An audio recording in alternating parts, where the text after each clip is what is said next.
പാർത്ഥസാരഥിരൂപേണ ശ്രാവയിത്വാ ശുഭാം ഗിരം പാർത്ഥസ്യാർത്തിഹരോ ദേവഃ കൃപാമൂർത്തിഃ സ പാതു നഃ.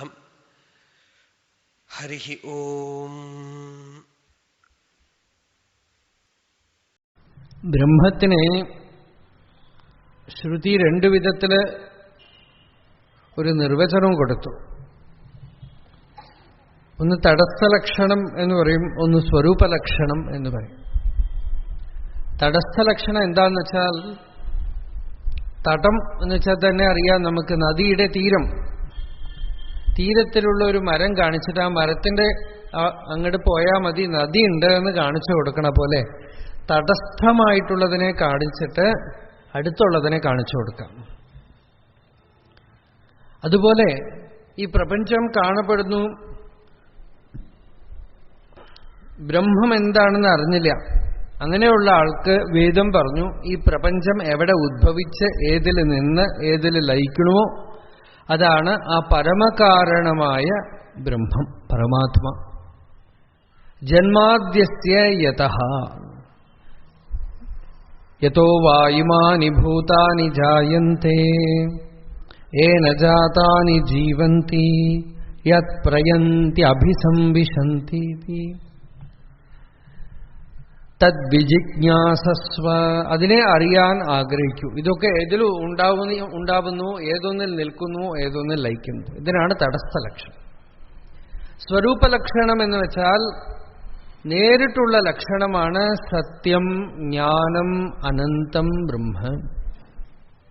ഇത് സ്വരൂപലക്ഷണം. ഇങ്ങനെയൊക്കെ ബ്രഹ്മത്തിനെ നിർവചിച്ചു. ഈ മായയുണ്ടല്ലോ, അതിനെ നിർവചിക്കാൻ പോയി ആചാര്യസ്വാമികൾ പറഞ്ഞു, അതിനെങ്ങനെയാ നിർവചിക്ക എന്ന് വെച്ചാൽ, സന്നാപ്യസന്നാപ്യുഭയാത്മികാനോ ഭിന്നാപി അഭിന്നാപി ഉഭയാത്മികാനോ സാംഗാപ്യനംഗാപി ഉഭയാത്മികാനോ മഹാത്ഭുത അനിർവചനീയ രൂപ. ഈ മായ എന്താണെന്ന് ചോദിച്ചാൽ അത് ഉണ്ടോ എന്ന് ചോദിച്ചാൽ ഇല്ല എന്ന് പറയണം, ഇല്ലേന്ന് ചോദിച്ചാൽ ഉണ്ട് എന്ന് പറയണം. സന്നാപി അസന്നാപി ഉഭയാത്മികാനോ, എന്നാ സത്തും അസത്തും കൂടി കലർന്നതാണോ എന്ന് വെച്ചാൽ അങ്ങനെയും ഒന്നും പറയാൻ വയ്യ.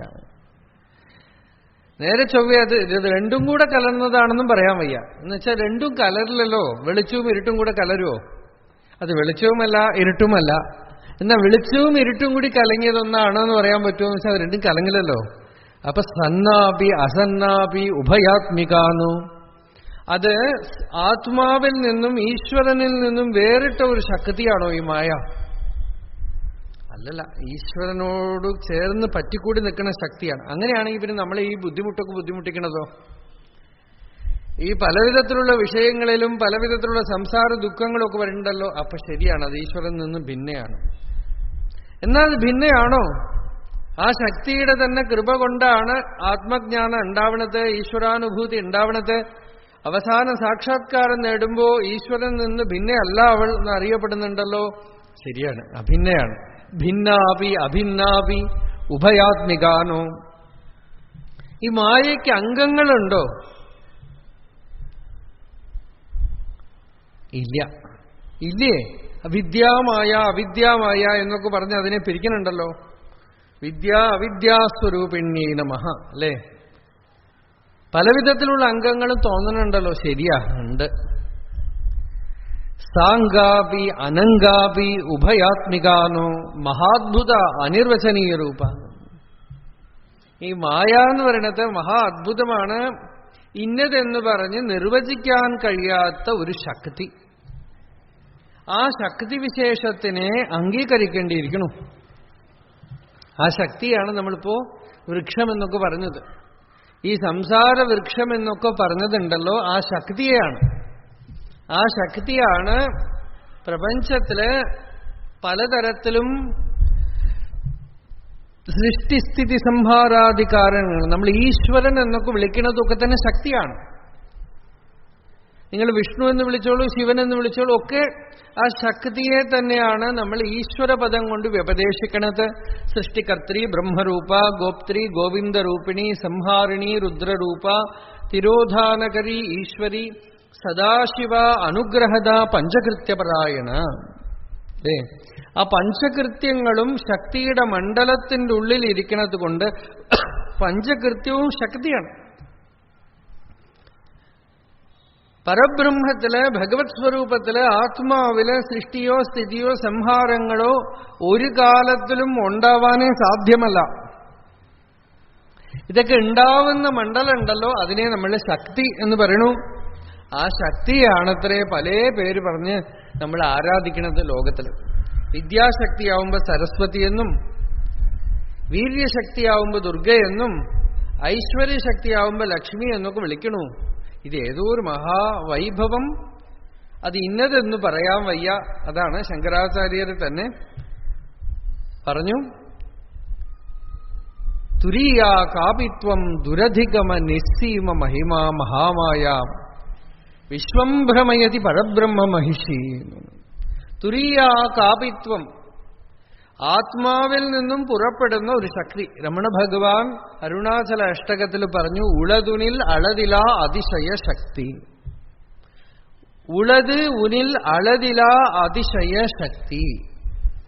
உங்ககிட்ட உள்ளதுன்னு உங்ககிட்ட இருக்கு. அது என்ன சக்தினாக்க அளதிலா அதிசய சக்தி. ஒண்ணு உங்ககிட்ட அந்நியமில்லாத ஒரு சக்தி. ஈஸ்வரன் கிட்டேந்து பிரிஞ்ச மாதிரி தோன்றதே தவிர அந்த சக்தி ஈஸ்வரனோட சக்தி விசேஷம்தான். உளது உனில் அளதிலா அதிசய சக்தி. அந்த சக்தி சிருஷ்டி ஸ்திதி சம்ஹாராதிகள் எல்லாம் நடத்துறது, அதுவா நடத்துற மாதிரி தோன்றது. லாஸ்ட்ல இந்த ஜீவனுக்கு ஞானத்தையும் கொடுத்து சாட்சா்காரத்தையும் கொடுத்து விமுக்தியும் கொடுக்கிற ஈஸ்வரனாகவும் கிருபாசக்தியாகவும் பிரகாசிக்கிறது. அந்த கிருபாசக்திக்கு தான் பிரபத்தி பண்றோம். நம்ம ശരണാഗതി ചെയ്യുന്നത് ആർക്കാ എന്ന് വെച്ചാൽ ഗുരു, ഈശ്വരൻ, കൃപാശക്തി. ഈശ്വരന്റെ കൃപാശക്തി. തമേവ ച ആദ്യം പുരുഷം പ്രപദ്യേ യതഃ പ്രവൃത്തി പ്രസൃതാ പുരാണി. എവിടുന്നാണ് ഈ സൃഷ്ടിസ്ഥിതി സംഹാരാദി പ്രവൃത്തികളൊക്കെ നടക്കുന്നത്? ആ പരമേശ്വരന്. അതാണ് യതഃ പ്രവൃത്തി പ്രസൃതാ പുരാണി. ആ പരമപുരുഷനെ പ്രപത്തി ചെയ്യണു എന്ന് പറഞ്ഞു. ശരണാഗതി ചെയ്യണം. എന്തിനാന്ന് വെച്ചാൽ ഈ മായയിൽ നിന്നും പുറത്തു പോവാൻ. രാമകൃഷ്ണ പരമഹംസൻ പറയും, ഒരു ഉദാഹരണം പറഞ്ഞിട്ട്, രാമൻ മുമ്പിൽ നടക്കണു, നടുവിൽ സീത നടക്കണു, പുറകെ ലക്ഷ്മണൻ. അപ്പൊ ലക്ഷ്മണൻ ഇടയ്ക്കിടയ്ക്ക് രാമനെ കാണണമെന്ന് ആഗ്രഹം തോന്നുമ്പോ സീതയോട് പറയത്ര, അമ്മ ഇത്തിരി ഒന്ന് മാറിത്തരുമോ, ആ വഴി വിട്ടു തരുമോ? ആ മായയുടെ കൃപ ഉണ്ടാവുമ്പോഴേ ഈശ്വര ദർശനം ഉണ്ടാവുള്ളൂ. ആ മായ തന്നെയാണ് ഈശ്വരൻ എന്ന് നമ്മൾ വിളിക്കണത്. ശക്തി എന്ന് വിളിക്കണത്, മായ എന്ന് വിളിക്കണത്, നേച്ചർ എന്ന് വിളിക്കണത്, കർമ്മം എന്ന് വിളിക്കണത്, സ്വഭാവം എന്ന് വിളിക്കണത്, പ്രകൃതി എന്ന് വിളിക്കണത്. ഇതൊക്കെ ഭാഗവതത്തിൽ തന്നെ ഇങ്ങനത്തെ ശ്ലോകങ്ങളൊക്കെ ഉണ്ട്. അറിയാതെ ഈ ഭഗവാനെ പ്രകൃതിയെന്നും സ്വഭാവമെന്നും കർമ്മമെന്നും കാലമെന്നും ഒക്കെ ആളുകള് വ്യപദേശിക്കണു. ആ ഭഗവാനെ ശരണാഗതി ചെയ്താൽ നമുക്ക് എന്ത് പ്രയോജനം എന്ന് വെച്ചാൽ ചിത്തശുദ്ധി. ചിത്തം ശുദ്ധമായി എന്നുള്ളതിന്റെ ലക്ഷണം എന്താ? പല ആളുകളും പറയേ, ഈ ഭാഗവതം ഭഗവത്ഗീതയൊക്കെ കേൾക്കാൻ വന്നൂടെ എന്ന് ചോദിച്ചാ, ഇതൊക്കെ ഇപ്പൊ കേട്ടിട്ട് എന്താ കാര്യം? മനസ്സ് ശുദ്ധാവണം. ചില ആളുകൾ, ഞാനേ ഇതിനൊന്നും പോവാറില്ല, എന്റെ മനസ്സ് ശുദ്ധാണ്. പിന്നെ എന്ത് ചെയ്യും? അത് വൈകുന്നേരം ആയാൽ എത്ര സീരിയൽ ഉണ്ട്, എന്തൊക്കെ ഉണ്ട്, അതിങ്ങനെ ഇട്ട് കഴിഞ്ഞാൽ അത് രാത്രി വരെ ഇങ്ങനെ ഓടിക്കൊണ്ടിരിക്കും. മനസ്സ് ശുദ്ധിയുടെ ലക്ഷണം തന്നെ കണ്ണാടി ശുദ്ധമായാൽ പ്രതിബിംബം അറിയുന്ന പോലെ ചിത്തം ശുദ്ധമായാൽ ആത്മപ്രകാശം ഉണ്ടാവണം. സാധനങ്ങളൊക്കെ അതിനു വേണ്ടിയിട്ടാ, കർമ്മം ചെയ്യണതൊക്കെ അതിനു വേണ്ടിയിട്ടാ, നാമം ജപിക്കണതും ഭക്തി ചെയ്യുന്നതും ഒക്കെ ചിത്തശുദ്ധിക്കാണല്ലോ, വേറെ ഒരു പ്രയോജനവുമില്ല. തൻ മനഃശോധനം കാര്യം പ്രയത്നേന മുമുക്ഷുണ. ഇപ്പൊ നമ്മൾ ചോദിക്കും, ഇതൊക്കെ കേട്ട് കഴിഞ്ഞിട്ട് നമ്മളിപ്പോ എന്താ ചെയ്യേണ്ടത് എന്ന് ചോദിക്കും. അപ്പൊ ശങ്കരാചാര്യർ പറഞ്ഞു വിവേക ചൂടാമണിയില്, നിങ്ങൾ എങ്ങനെയെങ്കിലുമൊക്കെ പ്രയത്നം ചെയ്തിട്ട്, ജപം ചെയ്തിട്ടോ, ധ്യാനം ചെയ്തിട്ടോ, ഭക്തി ചെയ്തിട്ടോ, കരഞ്ഞിട്ടോ, ഭജന ചെയ്തിട്ടോ, നിത്യകർമാനുഷ്ഠാനം ചെയ്തിട്ടോ, തീർത്ഥയാത്ര ചെയ്തിട്ടോ, സത്സംഗത്തിൽ ചേർന്നിട്ടോ, അല്ല പരോപകാരം ചെയ്തിട്ടോ, എങ്ങനെങ്കിലുമൊക്കെ മനഃശോധനം കാര്യം. ശോധന അല്ലേ? ശോധന ശരിക്കുണ്ടോന്ന് ചോദിക്കും വൈദ്യൻ. അതുപോലെ മനസ്സില് ശോധനയാവാതെ കിടക്കണ കുറെ കാര്യങ്ങളുണ്ട്. അതൊക്കെ അങ്ങോട്ട് നല്ലവണ്ണം ഒഴിഞ്ഞു പോണം. തൻ മനഃശോധനം കാര്യം. ഒരുപാട് പ്രതിബന്ധങ്ങൾ ഉള്ളിൽ കിടപ്പുണ്ട്. അതൊക്കെ നല്ലവണ്ണം അങ്ങോട്ട് കഴുകിക്കളയാൻ, നിർമ്മലമാക്കിയാൽ യർഹ്യബ്ജനാഭ ചരണേഷണയോരുഭക്ത്യാം ചേതോമലാനി വിധമേത് ഗുണകർമ്മജാനി തസ്മിൻ വിശുദ്ധ ഉപലഭ്യത ആത്മതത്വം സാക്ഷാത് യഥാമലദൃശോ സവിതൃപ്രകാശഃ സ്ഥിത്യുദ്ഭവ പ്രളയഹേതുരഹേതുരസ്യ യത് സ്വപ്നജാഗര സുഷുപ്തിഷു സദ്ബഹിശ്ച ദേഹേന്ദ്രിയാസു ഹൃദയാനി ചരന്തി യേന സഞ്ജീവിതാനി തദവേഹി പരം നരേന്ദ്ര നൈതന്മനോ വിശതി വാഗുദചക്ഷുരാത്മാ പ്രാണേന്ദ്രിയാണി ഹൃദയം ചിദനുഗ്രഹ നൈതന്മനോ വിശതി വാഗുദചക്ഷുരാത്മാ പ്രാണേന്ദ്രിയാണി ഹൃദയം. എന്താ? നൈതന്മനോ വിശതി വാഗ് ഉദചക്ഷുരാത്മാ പ്രാണേന്ദ്രിയാണി ഹൃദയം യഥാനലമർച്ചിഷസ്വാഹ ശബ്ദോപി ബോധക നിഷേധതയാത്മമൂലം അർത്ഥോക്തമാഹ യദൃതേന നിഷേധസിദ്ധി. ഭാഗവതം പറയാം, സൃഷ്ടിസ്ഥിതി സംഹാരാദികൾക്കൊക്കെ കാരണമായ ഭഗവാൻ നിങ്ങളുടെ ഓരോരുത്തരുടെയും ഉള്ളില് ജാഗ്രത, സ്വപ്നം എന്ന സുഷുപ്തി എന്ന 3 അവസ്ഥകൾക്ക് സാക്ഷിയായി അന്തര്യാമിയായിട്ട് യത് സ്വപ്ന ജാഗര സുഷുപ്തിഷു സത് അന്തര്യാമിയായിട്ട് ഇരിക്കണു. ആ ഭഗവാനെ മനസ്സിന് പ്രാപിക്കാൻ പറ്റില്ല. നൈതൻ മനോവിശതി വാഗ്, ഇന്ദ്രിയങ്ങൾക്കൊന്നും അതിനെ പ്രാപിക്കാൻ ഒക്കില്ല. കണ്ണിനതിനെ പ്രാപിക്കാൻ ഒക്കില്ല. കണ്ണിനു കണ്ണു മനമാകുന്ന കണ്ണ് അതിനു കണ്ണായിരുന്ന പൊരുൾ. അത് ഉള്ളത് കൊണ്ടാണ് കണ്ണിലൂടെ കാണുന്നത്. പ്രാണൻ, ഇന്ദ്രിയങ്ങള്, ഇതൊക്കെ തന്നെ അഗ്നിയിൽ നിന്നും പുറപ്പെടുന്ന സ്ഫുലിംഗങ്ങൾ പോലെ അന്തര്യാമിയുടെ തീപ്പൊരികളാണത്ര ഇതൊക്കെ. നോക്കൂ, ആ കൽപ്പന നോക്കൂ. സ്ഫുലിംഗം എങ്ങനെ അഗ്നിയിൽ നിന്ന് അന്യമല്ലയോ, യഥാ അനലം അർച്ചിഷ. അനലന് അർച്ചിസ് പോലെ, ഫ്ലെയിംസ് പോലെ, അഗ്നിയിൽ നിന്നുമുള്ള നാളങ്ങൾ പോലെ ഈ കേവലമായ ചിത്ത് ബോധം, കോൺഷ്യസ്നെസ്സിൽ നിന്നും ആശ്ചര്യമായിട്ട് ഉള്ളില് മനസ്സെന്നൊന്നും ഉണ്ടാവുന്നു, അഭിമാനം എന്നൊന്നും ഉണ്ടാവുന്നു. അല്ലേ? ഒരു അത്ഭുതമല്ലേ ഉള്ളിൽ നടക്കുന്നത്? അഭിമാനം ഉണ്ടാവണു, ചിത്തവൃത്തികൾ ഉണ്ടാവണു, കാമക്രോധാദി വികാരങ്ങൾ ഉണ്ടാവണു, സ്വപ്നം കാണുന്നു, ഉറക്കം വരണു, എന്തൊക്കെയോ വരണു. ഇതൊക്കെ ആ അഗ്നിയിൽ നിന്നും ഉണ്ടാവുന്ന സ്ഫുലിംഗങ്ങളാണ്. വേദം തന്നെ ആ മൂലപ്പൊരുളിനെ നിഷേധിച്ച് ഇതല്ല ഇതല്ല ഇതല്ല എന്ന് നിഷേധിക്കാനൊന്നും ഇല്ലാതെ അടങ്ങിപ്പോവുകയാണെന്ന്. ആ ആത്മവസ്തുവിനെ എങ്ങനെ അറിയും എന്ന് വെച്ചാൽ ആത്മാവിന്റെ കൃപ കൊണ്ട് വേണം ആത്മാവിനെ അറിയാൻ. ആത്മകൃപ എങ്ങനെ കിട്ടും? ശ്രുതി തന്നെ പറഞ്ഞു, എനിക്ക് ആത്മസാക്ഷാത്കാരം വേണം, ഭഗവത് സാക്ഷാത്കാരം വേണം, ശാന്തി വേണം എന്നൊക്കെ പ്രബലമായിട്ട് അങ്ങോട്ട് ആശിച്ചാൽ ആ അന്തര്യാമി തന്നെ എല്ലാം അറേഞ്ച് ചെയ്ത് തരും. അങ്ങനെയൊക്കെ നടക്കുമോ? പിന്നെന്താ നടക്കാതെ? എന്ത് സങ്കല്പിച്ചു അത് നടക്കുമെന്നാണ് ശ്രുതി പറയണത്. എന്ത് സങ്കല്പിച്ചു, സങ്കല്പിച്ചാൽ നടക്കാത്ത ഒറ്റ കാര്യമില്ലാത്രേ. എന്താന്ന് വെച്ചാൽ നമ്മളൊക്കെ സർവജ്ഞന്മാരാണ്, സർവശക്തന്മാരാണ്. അങ്ങനെയൊക്കെ നടക്കും. എന്ത് നടക്കും? മനുഷ്യൻ പറക്കണമെന്ന് സങ്കല്പിച്ചു, പറന്നു. കടലിന്റെ അടിയിൽ പോകണം സങ്കല്പിച്ചു, നടന്നു. സ്പേസിലേക്ക് പോകണം സങ്കല്പിച്ചു, നടന്നു.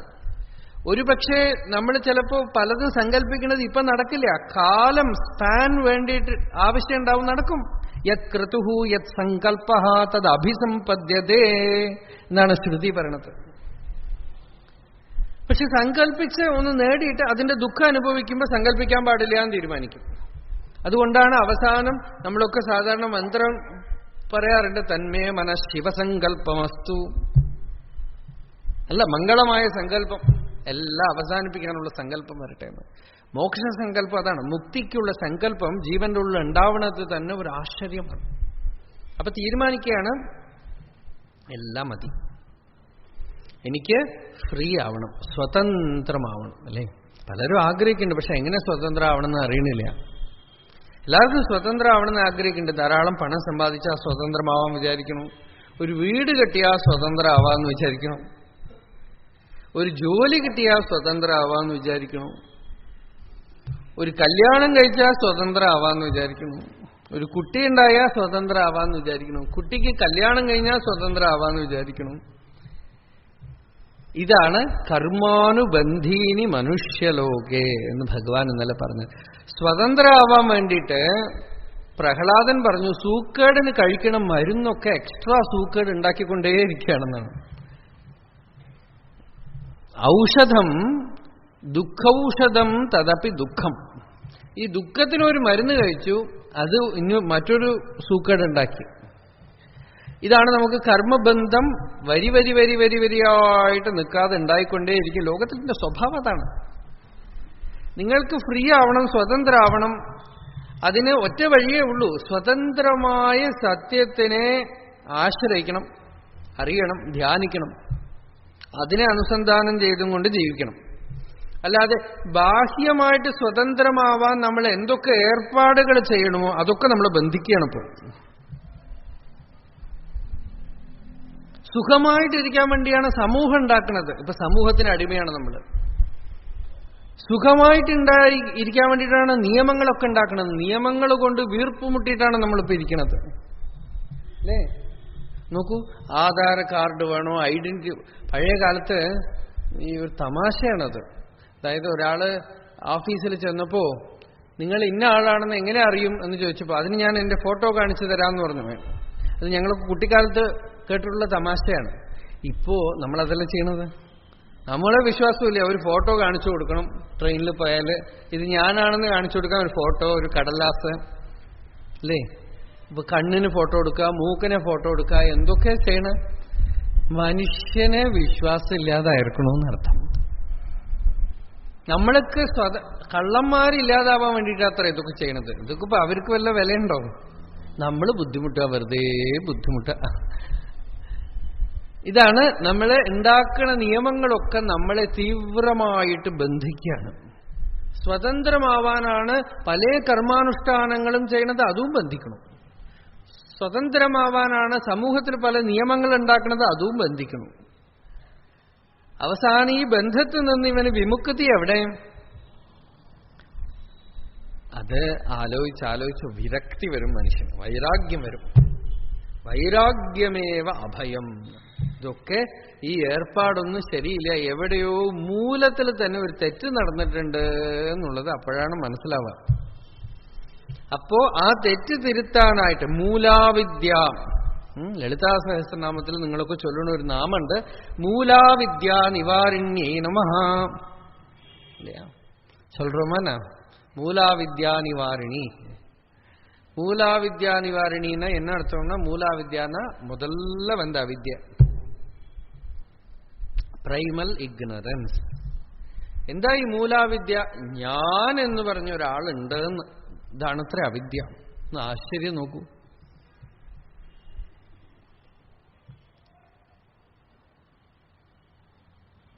ഭഗവത്ഗീത ക്ലാസ്സിന് പോയി. എന്നിട്ട് എന്ത് മനസ്സിലായി എന്ന് വെച്ചാൽ ഞാനില്ലാന്ന് മനസ്സിലായിപ്പോ.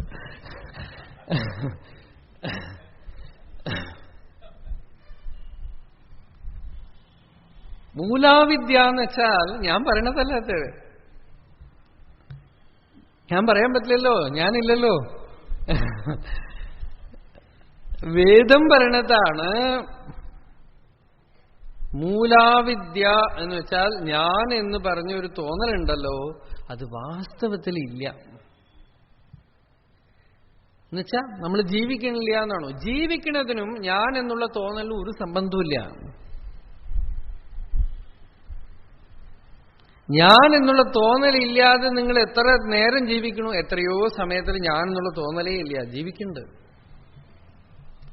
ഈ ഞാൻ എന്നുള്ള തോന്നലാണോ നിങ്ങള്, അല്ല ജീവനാണോ നിങ്ങള്? നിങ്ങൾ ജീവൻ തന്നെ എടുത്തോളൂ. ആ ജീവിക്കണ വസ്തുവാണോ നിങ്ങള്, അല്ല ഞാൻ എന്നുള്ള തോന്നലാണോ? സുഷുപ്തിയില് ഞാൻ എന്നുള്ള തോന്നലില്ല, ജീവിക്കണില്ലേ? ചിത്തവൃത്തികളൊന്നും ഇല്ലാത്തപ്പോ ഞാൻ എന്നുള്ള തോന്നലില്ല, ജീവിക്കണില്ലേ? ഈ തോന്നലയാണ് ശാസ്ത്രം മൂലാവിദ്യ എന്ന് പറഞ്ഞത്. നമ്മളുടെ സകല ദുഃഖത്തിനും കാരണം ഈ ഒരു തോന്നൽ മാത്രമാണ്. അതാണ് തോന്നായിക വേണമിഹ എന്ന് ഹരിനാമകീർത്തനത്തിൽ തുഞ്ചത്തെഴുത്തച്ഛൻ പറഞ്ഞത്. തോന്നായിക വേണമിഹ, ഞാനെന്ന ഭാവമത് തോന്നായിക വേണമിഹ. ഭഗവാനെ, ഈ തോന്നലൊന്ന് നിർത്തി തരിക. വെറും തോന്നലാണ്, അസംഷൻ ആണ്, അസ്മിത. ചിത്തവൃത്തികളാണ് മനസ്സെന്ന് പറയണത് അല്ലേ? മൈൻഡ് എന്ന് പറഞ്ഞാൽ എന്താ? വെറും തോട്ട്സ്. അതിന് വളരെ വളരെ പ്രധാനമായ ഒരു തോട്ട്, ഒരു വൃത്തിയാണ് ഞാനെന്നുള്ള വൃത്തി. It is A radical thought. മറ്റു വൃത്തികൾ പോലെ അല്ലാതെ അതാണ് ബാക്കിയുള്ള ചിത്തവൃത്തികളൊക്കെ ആയിട്ട് മാറണത്. ഞാൻ നമ്മുടെ മഹർഷി ഒരാൾക്ക് ഇങ്ങനെ ഉപദേശിച്ചു. ഭഗവാൻ എങ്ങനെ ഈ ആത്മവിചാരം ചെയ്യും? ഭഗവാൻ പറഞ്ഞു, നീ ഒരു കാര്യം ചെയ്യൂ, ഈ ഞാൻ എന്ന് പറഞ്ഞുകൊണ്ടേയിരിക്കുന്നു. എല്ലാരും ഞാൻ എന്ന് പറയാൻ പാടില്ല എന്നല്ലേ പറയണത്? അങ്ങനെയല്ല, ഈ അഹം എന്ന് വൃത്തിയെ ശ്രദ്ധിച്ചുകൊണ്ടേയിരിക്കും. എപ്പോഴൊക്കെ തോന്നണു അപ്പൊ പിടിക്കാം. എന്താ ഇതിന്റെ സ്വഭാവം? ആരാഞ്ഞു നോക്കാം. ഈ അഹങ്കാരം എങ്ങനെയെങ്കിലുമൊക്കെ കൊണ്ട് കളയണം. ഭക്തി കൊണ്ടോ ജ്ഞാനം കൊണ്ടോ ഇതിന്റെ പ്രബലമായ ഭാവം ഇല്ലാതായാൽ ശാന്തി ഉണ്ടാവും, അഖണ്ഡതയുടെ അനുഭവം ഉണ്ടാവും എന്നുള്ളത് അനുഭൂതിമാന്മാരായ ജ്ഞാനികളുടെയൊക്കെ അനുഭവമാണ്. ഈ അഹങ്കാരം, പരിച്ഛിന്ന ഭാവം, അത് അടങ്ങിയാൽ അഖണ്ഡാത്മാനുഭവം ഉണ്ടാകും എന്നുള്ളത് അനുഭവം ജ്ഞാനികൾക്കും ഭക്തന്മാർക്കും ഉണ്ട്. ഭക്തന്മാര് ശരണാഗതി ചെയ്തിട്ട് ആ അനുഭവം നേടുന്നു. ജ്ഞാനികള് ഈ അഹങ്കാരത്തിന്റെ സ്വരൂപം എന്താണെന്ന് ആരാഞ്ഞു നോക്കുമ്പോ അതങ്ങോട്ട് മറഞ്ഞുപോയിട്ട് പൂർണ്ണത അനുഭവിക്കണം. അപ്പൊ ഭക്തിയുടെ മാർഗത്തിൽ ശരണാഗതിയാണ്, ജ്ഞാനത്തിന്റെ മാർഗത്തിൽ ആത്മവിചാരമാണ്. ഈ രണ്ട് വഴിയേ ഉള്ളൂ. പക്ഷെ ഇത് തോന്നുകയാണ് രണ്ട് വഴിയായിട്ട്. വാസ്തവത്തിൽ രണ്ടും ഒരേ വഴിയാ. അധികം പേര് നമ്മൾ പറയും നമുക്ക് ഭക്തി മതി എന്ന് പറയും, ഭഗവാന് ശരണാഗതി ചെയ്യാം, ഞാനില്ല ഭഗവാനെ എന്ന് പറയാം. പക്ഷെ ഈ ശരണാഗതി നമ്മൾ വിചാരിച്ചാൽ ഒന്നും ചെയ്യാൻ പറ്റില്ല. നമ്മൾ ശരണാഗതി ചെയ്യാന്ന് പറയണത് നമ്മൾ നമ്മളുടെ തലയിൽ കയറി ഇരിക്കണ പോലെയാണ്. പറ്റുമോ? ഞാൻ എന്നെ ഇല്ലാതാക്കണമെന്ന് പറഞ്ഞാൽ ഇപ്പൊ ഞാൻ എന്നെ ഇല്ലാതാക്കി എന്നൊരു ദിവസം പറയും. നമ്മൾ തന്നെ നമ്മളുടെ തലയിൽ കയറിയിരിക്കണ പോലെയാണ്. അതുകൊണ്ട് ഈ അഭിമാനത്തിനെ നമ്മൾ എങ്ങനെ ഇല്ലാതാക്കും? തന്നിഴപ്പൈ എന്നക്കറ്റ് സാധിപ്പൻ സദ്ഗുരുവാം മണ്ണും പെരും സീയം മതയാനൈ സ്വപ്നത്തെ തോന്റി. ഒഴിവിലൊടുക്കത്തിലെ ഒരു പാട്ടാണ്. തന്നിഴപ്പൈ എന്നക്കറ്റ് സാധിപ്പൻ. തമിഴിലെ பெரிய வேதாந்த கிரந்தம். ஒழிவில் ஒடுக்கம்னு பேர். அதுக்கு ஒடுக்கம்னாக்கா அபிமானம் அடங்கிறது. நமக்கு அபிமானம் தூக்கத்தில் அடங்கிறது இல்லையா? அப்பப்போ இப்ப சத்சங்கத்தில் உட்கார்ந்துக்கிற போது நம்ம ஒன்றும் அபிமானிச்சுக்கல, நம்ம கவனிக்கல. இப்போ கவனிச்சோம்னா கூட அபிமானம் இல்லாம தான் இருக்கும். எப்பவும் எல்லாம் ஒன்றும் நமக்கு அபிமானம் இல்லை. there are moments, there are a long spell where you are egoless, but you don't pay attention, you don't recognize it. இருந்துட்டே இருக்கிற போது நிறைய நேரத்தில் அபிமானம் இல்லாம இருந்துட்டே இருக்கும், நாம கவனிக்கல. എപ്പോഴും ചിന്തിച്ചുകൊണ്ടൊന്നും ഇരിക്കണില്ല നമ്മള്. ധാരാളം സമയങ്ങളുണ്ട് ഇടയ്ക്കിടയ്ക്കിടയ്ക്ക് ചിന്തയില്ലാത്ത മൊമെന്റ്സ് ഉണ്ട്. നല്ല സുഖമായിട്ട് ശാന്തിയായിട്ട് കാരണമില്ലാതിരിക്കും. എന്താണെന്ന് വെച്ചാൽ ചിന്തയില്ല. പ്രകൃതി രമണീയമായ ഏതോ സ്ഥലത്ത് പോയിരുന്നു, ചിന്തയില്ലാതാവണത് കൊണ്ടാ സുഖം. അല്ലാതെ ആ പ്രകൃതി രമണീയകത കൊണ്ടൊന്നുമല്ല. ചിലപ്പോ നല്ല ബസാറിൽ മാർക്കറ്റ് പ്ലേസിൽ സമാധാനമായിട്ടിരിക്കും. കാരണം എന്താന്ന് വെച്ചാൽ നിശ്ചല തത്വേ ജീവൻ മുക്തി ചിത്തവൃത്തി നിരോധ. അവിടെ ആയിരിക്കും ചിലപ്പോ സത്സംഗമൊക്കെ കിട്ടുക. ആരെങ്കിലും നമുക്ക് അറിയണവരൊക്കെ ചിലപ്പോൾ കാണും. അവിടെ വെച്ച് ഇങ്ങനെയൊക്കെ ഭാഗവതമോ ഗീതയോ ഒക്കെ പറഞ്ഞ് രസിച്ചിരിക്കുന്ന ആളുകളുണ്ട്. അപ്പൊ ചിത്തവൃത്തി നിരോധം എവിടെ ഉണ്ടായാലും അഭിമാനം കുറച്ചു നേരത്തേക്ക് ഇല്ലാതാവും. ചിലരൊക്കെ പറയണ്ടേ, എന്നോട് ഒരാള് ഇടയ്ക്കിടെ ഒരിക്കൽ പറഞ്ഞു, ടെൻഷൻ ഉണ്ടായാൽ ചില ആളുകൾ ചെയ്യണത് എന്താന്ന് വെച്ചാൽ മനസ്സിനൊരു സമാധാനമില്ല, പല വേണ്ടാത്ത വിചാരങ്ങൾ വരും. അപ്പൊ എന്താന്ന് വെച്ചാൽ കാർ എടുത്തിട്ട് ഇങ്ങനെ ഓടിച്ചു പോവാത്രേ സിറ്റി കൂടെ ഒക്കെ. അപ്പോ സമാധാനം ഉണ്ടാവുന്നതാണ്. എന്താന്ന് വെച്ചാൽ ഭയങ്കര കോൺസെൻട്രേഷൻ വരുന്നതാണ്. കോൺസെൻട്രേഷൻ എന്ന് വെച്ചാൽ തന്നെ ചിത്തവൃത്തി നിരോധമാണ്. ഏകാഗ്രത എന്ന് പറയുമ്പോൾ എവിടേക്കൊക്കെയോ മനസ്സിനെ ഏകാഗ്രപ്പെടുത്തുമ്പോ ബാക്കി വിചാരമൊക്കെ മാറി നിന്ന് കഴിയുമ്പോ ഒരു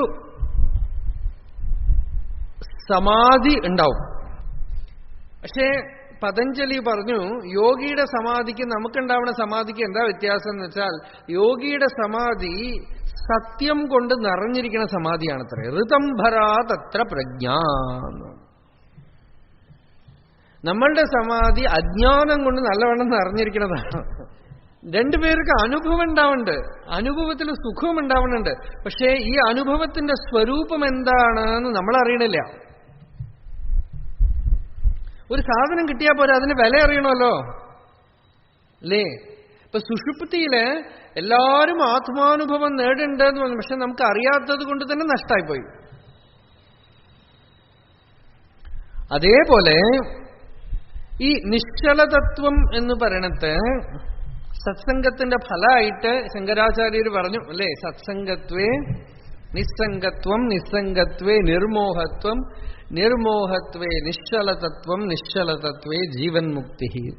ആ നിശ്ചലതത്വം എന്ന് പറയണത് ചിത്തവൃത്തികളില്ലാത്ത നില.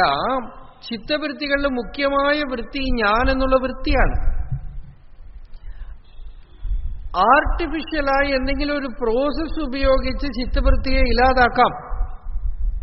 ഭജന പാടിയിട്ട്, പ്രാണായാമം ചെയ്തിട്ട്, നല്ല പാട്ടുകൾ കേട്ടിട്ട്, അല്ലെങ്കിൽ ഇപ്പൊ നിങ്ങളൊക്കെ സത്സംഗത്തിൽ ഇരിക്കുമ്പോഴും എന്തോ കാരണം അറിയാതെ ഒരു സുഖം, അതും ഒരു വെളിയിൽ നിന്നൊരു ഉപായത്തിനെ ആശ്രയിച്ചും കൊണ്ട് കുറച്ചു നേരത്തേക്ക് അങ്ങനെ സമാധാനമായിട്ടിരുന്നു. അപ്പൊ ഒരു സുഖം ഉണ്ടായി. ഈ സുഖം ലയമാണത്. അത് ജ്ഞാനമല്ല. കുറച്ചു നേരത്തേക്ക് ചിത്തം അങ്ങനെ ലയിച്ച് അതിനെ സുഖമായിട്ടിരുന്നു.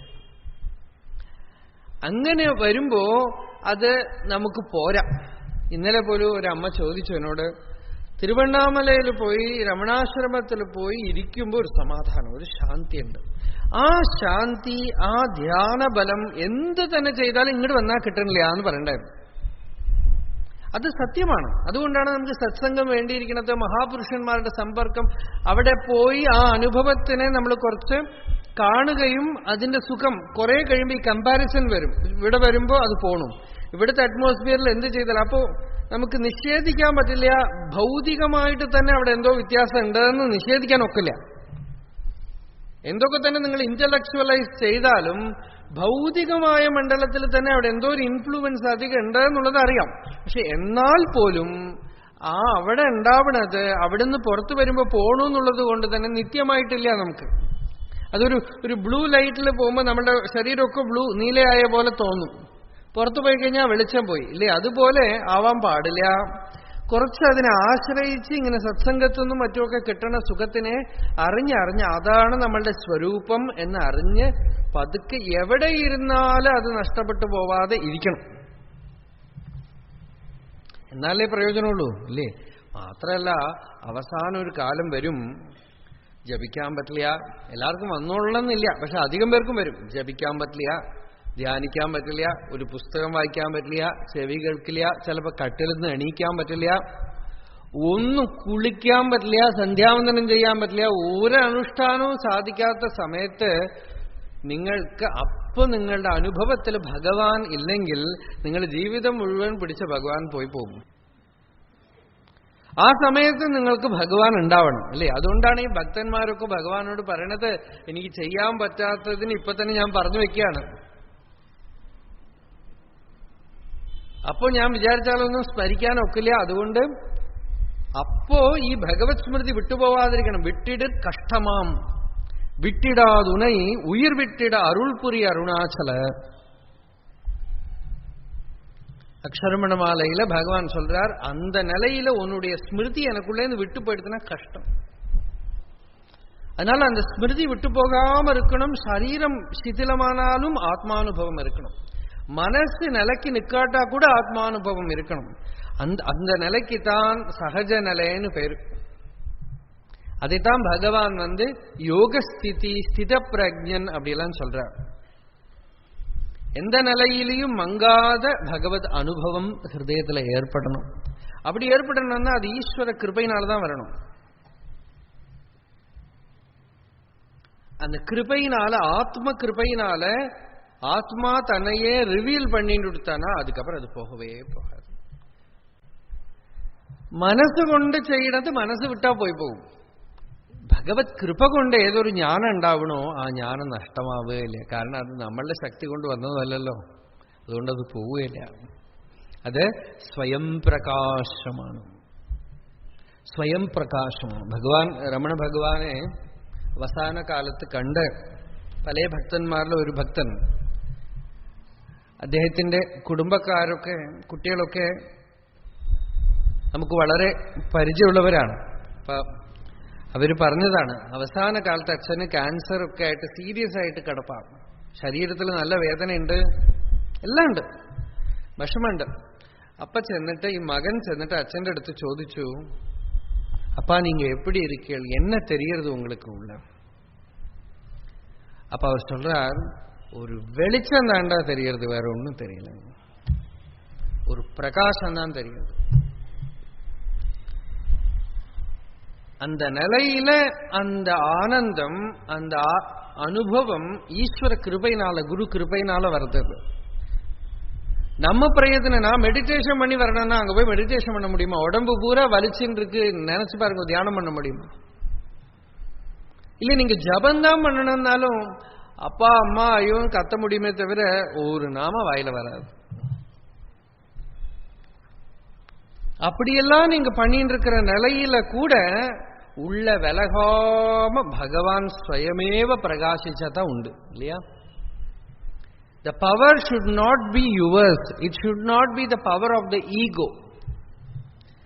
Whatever you achieve through the movement of the ego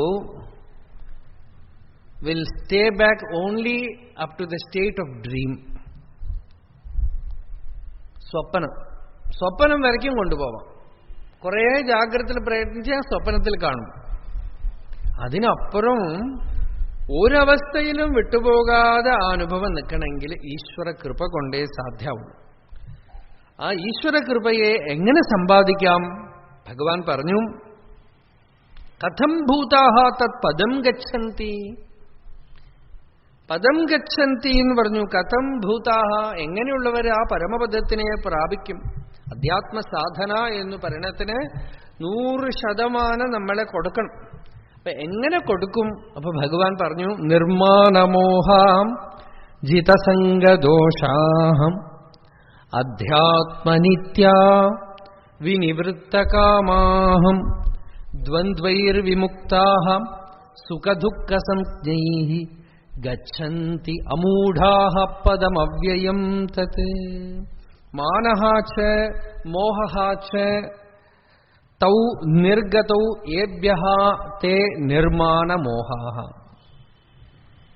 മാനം എന്നുവെച്ചാൽ ഞാൻ ഇങ്ങനെയാണ്, അങ്ങനെയാണ്, ഇങ്ങനെ വേണം, എന്നെ എല്ലാവരും ബഹുമാനിക്കണം, ലോകത്തിൽ എന്തൊക്കെയോ ആയിത്തീരണം, ഇങ്ങനെയൊക്കെ ആഗ്രഹം ഉണ്ടെങ്കിൽ അതിന് ഈ അധ്യാത്മമായിട്ടുള്ള മണ്ഡലത്തിലേക്ക് നിങ്ങൾ വരേ വേണ്ട. അതിനെത്ര ലോകത്തിൽ എന്തൊക്കെ കിടക്കണോ, എന്തൊക്കെ ആവാം അല്ലേ? അതൊന്നും വേണ്ടാന്ന് ശാസ്ത്രം നിഷേധിച്ചേ ഇല്ല. നിങ്ങളൊക്കെ ആയിക്കൊള്ളൂ എന്നാണ്. ശാസ്ത്രവേദത്തിന്റെ പൂർവഭാഗം അതാണ്. ഛന്ദാംസി യസ്യ പർണാനി. നിങ്ങൾക്ക് ബ്രഹ്മാവിന്റെ പദം വരെ പോയി നിങ്ങൾ ഈ വെറുതെ പഞ്ചായത്ത് പ്രസിഡന്റായിട്ട് എന്തിനു നിർത്തണോ? നിങ്ങൾ പഞ്ചായത്ത് മെമ്പറും പ്രസിഡന്റായിട്ടോ ഒന്നും നിൽക്കേണ്ട ആവശ്യമില്ല. ചീഫ് മിനിസ്റ്ററോ പ്രൈം മിനിസ്റ്ററോ പ്രസിഡന്റോ അല്ല, ഇന്ദ്രന്റെ പദം വരെ വേണമെങ്കിൽ നിങ്ങൾ പ്രയത്നിച്ചാൽ പോവാം. ഇനിയിപ്പോ അതിന്റെ മേലെയും വേണോ? ബ്രഹ്മാവാവണോ? ആവാം. പ്രജാപതി ആവണോ? ആവാം. അതുവരയ്ക്കും പോയിക്കോളൂ. ഇവിടെ മാത്രം കൊണ്ട് നിങ്ങൾക്ക് പൊസിഷൻ സീക്കിംഗ് ഇവിടെ തന്നെ നിന്നു പോണില്ല. You can continue seeking position even after death. അതിനൊന്നും ശാസ്ത്രം നിഷേധിച്ചുമില്ല. പക്ഷേ അതിനുവേണ്ടി അധ്യാത്മമണ്ഡലമൊന്നും വേണ്ട. അതിന് പ്രവൃത്തിമാർഗം എന്നാണ്. അവിടെ നിങ്ങൾക്ക് യാഗം ചെയ്യണം, യജ്ഞം ചെയ്യണം, അനുഷ്ഠാനങ്ങൾ ചെയ്യണം, അതുപോലെ ജീവിക്കണം. അതുകൊണ്ടൊക്കെ കിട്ടും. അതുമില്ലാതെ ഇപ്പോ 10ാം ക്ലാസ്സിൽ തോറ്റാല് 7ാം ക്ലാസ്സുകാരന്റെ ഒരു ബഹുമാനം ഉണ്ടാവുമല്ലോ, അല്ലേ? 9ാം ക്ലാസ്സിൽ നിൽക്കണവന്. അതുപോലെ ജ്ഞാനത്തിൽ തോറ്റവൻ പോലും ബാക്കിയുള്ളവർക്ക് ആരാധ്യനാണ്. പൂർണ്ണസ്ഥിതി പ്രാപിക്കാൻ കഴിഞ്ഞിട്ടില്ലെങ്കിലും ഇയാൾ എവിടെ എവിടെയെങ്കിലുമൊക്കെ നിന്നോളും. ഈ ഉയർന്ന പദങ്ങളിൽ എവിടെയെങ്കിലുമൊക്കെ നിന്നോളും. അതുകൊണ്ട് പേടിക്കേണ്ട ആവശ്യമൊന്നുമില്ല എന്നാണ്. ആ പരമപദത്തിൽ എത്തിയിട്ടില്ലെങ്കിലും ഈ തരം പോസ്റ്റൊക്കെ ഉണ്ട് നടുവിൽ. ഇതൊന്നും കഥയല്ല. നമ്മൾക്കൊക്കെ നമ്മൾ ഈ ലോകം മാത്രം കാണുന്നതുകൊണ്ട് ഇത് മാത്രമേ ഉള്ളൂ എന്ന് വിചാരിക്കണു. ഇതുള്ളത് കൊണ്ട് തന്നെ it is simple logic that there can be innumerable planes of existence. ഇതുണ്ട് എന്നുള്ളത് നിങ്ങൾ കാണുന്നത് കൊണ്ട് തന്നെ ശാസ്ത്രത്തിനെ കണ്ണും മൂടി ഏറാനടിച്ചു നിൽക്കാനേ പറ്റുള്ളൂ. തത്ര ശാസ്ത്രമേവ പ്രമാണം എന്ന് ആചാര്യസ്വാമികൾ തന്നെ പറഞ്ഞു ആ വിഷയങ്ങൾ. അതുകൊണ്ട് അതിപ്പോ നമ്മൾ സ്വീകരിച്ചാലും ശരി, സ്വീകരിച്ചിട്ടില്ലെങ്കിലും ശരി, എന്തെങ്കിലുമൊക്കെ ഉണ്ടാവും. പല പല മണ്ഡലങ്ങളൊക്കെ ഉണ്ടാവും. അപ്പൊ അവിടെയൊക്കെ പോവാം നമുക്ക്. അപ്പൊ അഭിമാനം ഉണ്ടെങ്കിൽ, അഭിമാനമുണ്ട്, എന്തോ ആവണമെന്ന് ആഗ്രഹം ഉണ്ടെങ്കിൽ എന്തിനാ ഈ അധ്യാത്മം? അധ്യാത്മജീവിതം എന്തിനാ? അല്ലേ? സന്യാസം ഒക്കെ എടുത്തത്, സന്യാസത്തിന്റെ ലക്ഷണം എന്താന്ന് വെച്ചാൽ ലോകത്തിൽ ഇനി എനിക്കൊന്നും വേണ്ട, യാതൊന്നും വേണ്ട, എനിക്ക് ഭഗവാൻ മാത്രം മതി എന്നാണ് സന്യാസി പറയണത്. പരിവ്രാടായ യതി പറയണു, എനിക്ക് ഇനി ആത്മാവിനെ ഞാൻ സർവാത്മനാ വരിക്കണം, എനിക്ക് വേറെ ഒന്നും വേണ്ട. അവിടെ വന്നിട്ട് പിന്നെയും ഒരു ഇലക്ഷന് നിൽക്കുക അല്ലെങ്കിൽ ലോകപ്രവർത്തനം ചെയ്യാന്നൊക്കെ പറഞ്ഞാൽ അതിനിത് ആവശ്യമില്ലല്ലോ. അതേപോലെ നമുക്ക് അധ്യാത്മമണ്ഡലത്തിലെ മാനം, ഇത് നമ്മൾക്ക് ബഹുമാനം, മഹാഭാരതത്തിലെ ഒരു സാധന പറഞ്ഞു. ഭീഷ്മർ മോക്ഷപർവത്തിൽ പറയുന്ന കാര്യങ്ങളാണതൊക്കെ എന്നാ തോന്നണം.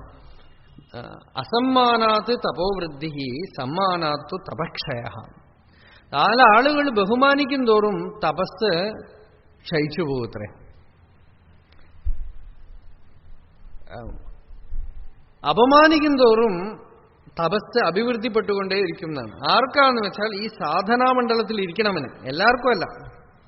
ഈ സാധനാമണ്ഡലത്തിൽ ഇരിക്കണവന് എത്ര കണ്ട് മറ്റുള്ളവരിൽ നിന്നും അപമാനം സ്വീകരിക്കും തോറും അയാൾക്ക് തപസ് അഭിവൃദ്ധിപ്പെട്ടുകൊണ്ടേയിരിക്കുന്നുണ്ട്. അസമ്മാനാത് തപോ വൃദ്ധി, സമ്മാനാത് തു തപക്ഷയ. ഇപ്പൊ ജഡഭരതനൊക്കെ അതുകൊണ്ട് പറയാണ്, ഞാൻ ഈ ലോകത്തിലുള്ളവർ ആളുകൾ കണ്ടാൽ ഇത് ഭ്രാന്താണെന്ന് പറയുന്ന രീതിയിൽ ഞാനിങ്ങനെ നടക്കുകയാണ്. എന്റെ അവസ്ഥയൊന്നും മറ്റുള്ളവർക്ക് കാണിച്ചു കൊടുക്കാതെയും എന്റെ അറിവൊന്നും മറ്റുള്ളവർക്ക് പറഞ്ഞു കൊടുക്കാതെയും ഒക്കെ നടക്കാൻ കാരണം എന്താണെന്ന് വെച്ചാൽ അതുകൊണ്ടുണ്ടാവുന്ന ബഹുമാനത്തിനൊക്കെ പേടിച്ചിട്ടാണെന്ന്. അതുകൊണ്ട് നിർമ്മാന മോഹാഹ. അധ്യാത്മ സാധനയ്ക്ക് ഇത് വളരെ മുഖ്യമാണ്. ഒന്നും സുഖമായി ഏകാന്തത്തിൽ സുഖം കണ്ടുപിടിക്കുന്നു. ഏകാന്തത്തിൽ 4 ആൾ കാണാനുണ്ടെങ്കിൽ നമ്മളാവില്ല. കാണുന്നവരുണ്ടെങ്കിൽ അതിനനുസരിച്ചൊക്കെ നമ്മൾ ആര് കണ്ടാലും കണ്ടിട്ടില്ലെങ്കിലും ഒരേപോലെ ഇരിക്കണമെങ്കിൽ ഒരുപാട് തപസ് വേണം. അല്ലെങ്കിൽ 4 ആളുകളുടെ മുമ്പിൽ വരുമ്പോൾ ഒരു വിധത്തിലാവും, തനിയെ ഇരിക്കുമ്പോൾ ഒരു വിധത്തിലാവും. ഇതൊക്കെ മാനത്തിന്റെ ലക്ഷണങ്ങളാണ്, വാനിറ്റിയാണ്. അധ്യാത്മസാധകന് ഭഗവാൻ പറഞ്ഞു അവൻ നിർമാനൻ മോഹാഹ. അവന് മാനമോ മോഹമോ അവന്റെ ഉള്ളിലില്ല. അവനൊന്നും ആകണം എന്നുള്ള ആഗ്രഹമില്ല. എന്തെങ്കിലുമൊക്കെ കണ്ടിട്ട് നേടിയെടുക്കാനുള്ള മോഹമുമില്ല. മോഹം എന്ന് വെച്ചാൽ ഇല്ലാത്തതിനെ കണ്ടുള്ള ഭ്രമം. എന്തോ ഉണ്ടോ എന്ന് തോന്നല്. പലതും നേടിയെടുക്കാത്തത് ഇക്കരയ്ക്ക് അക്കരെ പച്ച എന്ന് പറയില്ലേ, അതുപോലെ അതൊന്നും നേടിയെടുക്കണം ഒന്നും കണ്ട് മോഹിച്ചു പോകരുത്. ഈ വേദാന്ത നിശ്ചയം വന്ന് മല പോലെ ഉറച്ചിരിക്കുക. നമുക്ക് എന്താ പണി കിട്ടിയിരിക്കണമെന്ന് വെച്ചാൽ ചെയ്യുക. എവിടെയാ നമ്മളെ ഈശ്വരൻ വെച്ചിരിക്കണമെന്ന് വെച്ചാൽ അവിടെ ഇരിക്കുക. ഒന്നും കണ്ട അവരെ അങ്ങനെ ഇരിക്കണോ ഇവരിങ്ങനെ ഇരിക്കണോ എന്നൊന്നും കണ്ട് മോഹിച്ചു പോരുത്. മലയ്ക്ക് സമമായിട്ടിരിക്കണം. സമുദ്രസ്യേവ ഗാംഭീര്യം സ്ഥൈര്യം മേരോരിവ സ്ഥിതി അന്തശീതളതാച ഇന്തോഹോ ഇവോദേതി വിചാരിണ. രാമതീർത്ഥൻ പറയും, ഒരു അണ്ണാനും മലയും കൂടെ ശണ്ട കൂടിയത്രേ. അപ്പൊ മല അണ്ണാനെ കളിയാക്കിയിട്ട് പറഞ്ഞോടോ ചിന്ന പയ്യാന്ന് വിളിച്ചു എന്നു. അപ്പോ ഈ അണ്ണാൻ മലയെ നോക്കിയിട്ട് പറഞ്ഞു അത്രേ, നീ എന്നെ ഒരുപാടൊന്നും കളിയാക്കണ്ട. ഞാൻ നിന്നെ പോലെ വലുതല്ല, എന്നാ നീ എന്നെ പോലെ ചെറുതുമല്ല. If I am not big like you, neither are you small like me. If I cannot carry forest on my back, neither can you crack a nut. എനിക്ക് വലിയ കാടും മരമൊന്നും തൂക്കി നടക്കാൻ വയ്യെങ്കിൽ തനിക്കൊരു കടല പൊട്ടിക്കാൻ പറ്റില്ലല്ലോ. അതുകൊണ്ട് ഞാനാണ്, നീയാണ്. നീ അങ്ങനെ ഇരിക്കും. യൂയം വയം വയം. ഒരു പരമഭാഗവതനെ ലൗകികർ കളിയാക്കിയപ്പോ അദ്ദേഹം പറഞ്ഞു അത്രേ, നിങ്ങളാണ്, ഞങ്ങളാണ്. അർത്ഥകാമപരായൂയം നാരായണപരാവയം. നിങ്ങൾ അർത്ഥകാമപരന്മാരാണ്, ഞങ്ങൾ നാരായണപരാഹവയം. തസ്മാത് നമ്മൾ തമ്മിൽ ചേരില്ല. സർവേഷു കാലേഷു യൂയം വയം വയം. നിങ്ങളാണ്, ഞങ്ങളാണ്. എന്ത് ചെയ്യാൻ പറ്റും? ഒന്നും കണ്ട് ഇങ്ങനെ ആവണം, അതുപോലെ ആവണം ഒന്നും മോഹിച്ചു പോകും. ഗൃഹസ്ഥന്മാര് സന്യാസികളെ കണ്ട് മോഹിക്കുക അല്ലേ? അവരിങ്ങനെ പരിവ്രാജകന്മാർ എത്ര സ്വതന്ത്രമായിട്ടിരിക്കുന്നു. നമ്മളിതാ ഭാര്യ, കുട്ടികൾ, എത്ര ബുദ്ധിമുട്ട്, എത്ര പ്രാരബ്ധം, എത്ര ടെൻഷൻ. കല്യാണം കഴിച്ചു കൊടുക്കണം, എൻട്രൻസ് പരീക്ഷ എഴുതിപ്പിക്കണം അല്ലേ? എന്തൊക്കെ തലയിലെഴുത്തുകൾ, എന്തൊക്കെ ടെൻഷനാണ്. അവർ നോക്കൂ സ്വതന്ത്രമായിട്ടിരിക്കണം. അതാണ് സ്വാമിമാരെയൊക്കെ പോയി നമ്മൾ നമസ്കരിക്കണത്. അവരാവട്ടെ ഈ ഗൃഹസ്ഥന്മാരെ നോക്കുമ്പോൾ ആ ഭാര്യ, കുട്ടികള്, പേരക്കുട്ടികള്, കാറ്, ബംഗ്ലാവ്, ഇതൊന്നും ഇല്ലാതെ നമ്മൾ അറിയാതെ ഈ കെണിയിൽ വന്ന് ചാടിപ്പോയല്ലോ. ഇവിടുന്ന് അവിടേക്ക് നിർമ്മാണമോഹാഹ. നമ്മൾക്ക് ഭഗവാൻ നമ്മളെ എവിടെ വെച്ചിരിക്കണോ, ഏത് വേഷം കെട്ടിപ്പിച്ചിരിക്കണോ ആ വേഷത്തിൽ ഗംഭീരമായിട്ട് സ്വസ്ഥമായിട്ട് അവിടെ ഇരിക്കണം. ഭഗവാനായിട്ട് മാറ്റും. ഏത് രീതിയിൽ ഭഗവാൻ നമ്മളെ ഇരുത്തണോ അവിടെ ഇരിക്കുക. അതാണ് ഭക്തിയിൽ തന്നെ പൂച്ചക്കുട്ടിയുടെ മാർഗം എന്ന് പറയുന്നത്. തള്ളപ്പൂച്ച ഈ കുട്ടിപ്പൂച്ചയെ എവിടെ കൊണ്ടുവച്ചോ അവിടെ ഇരിക്കും.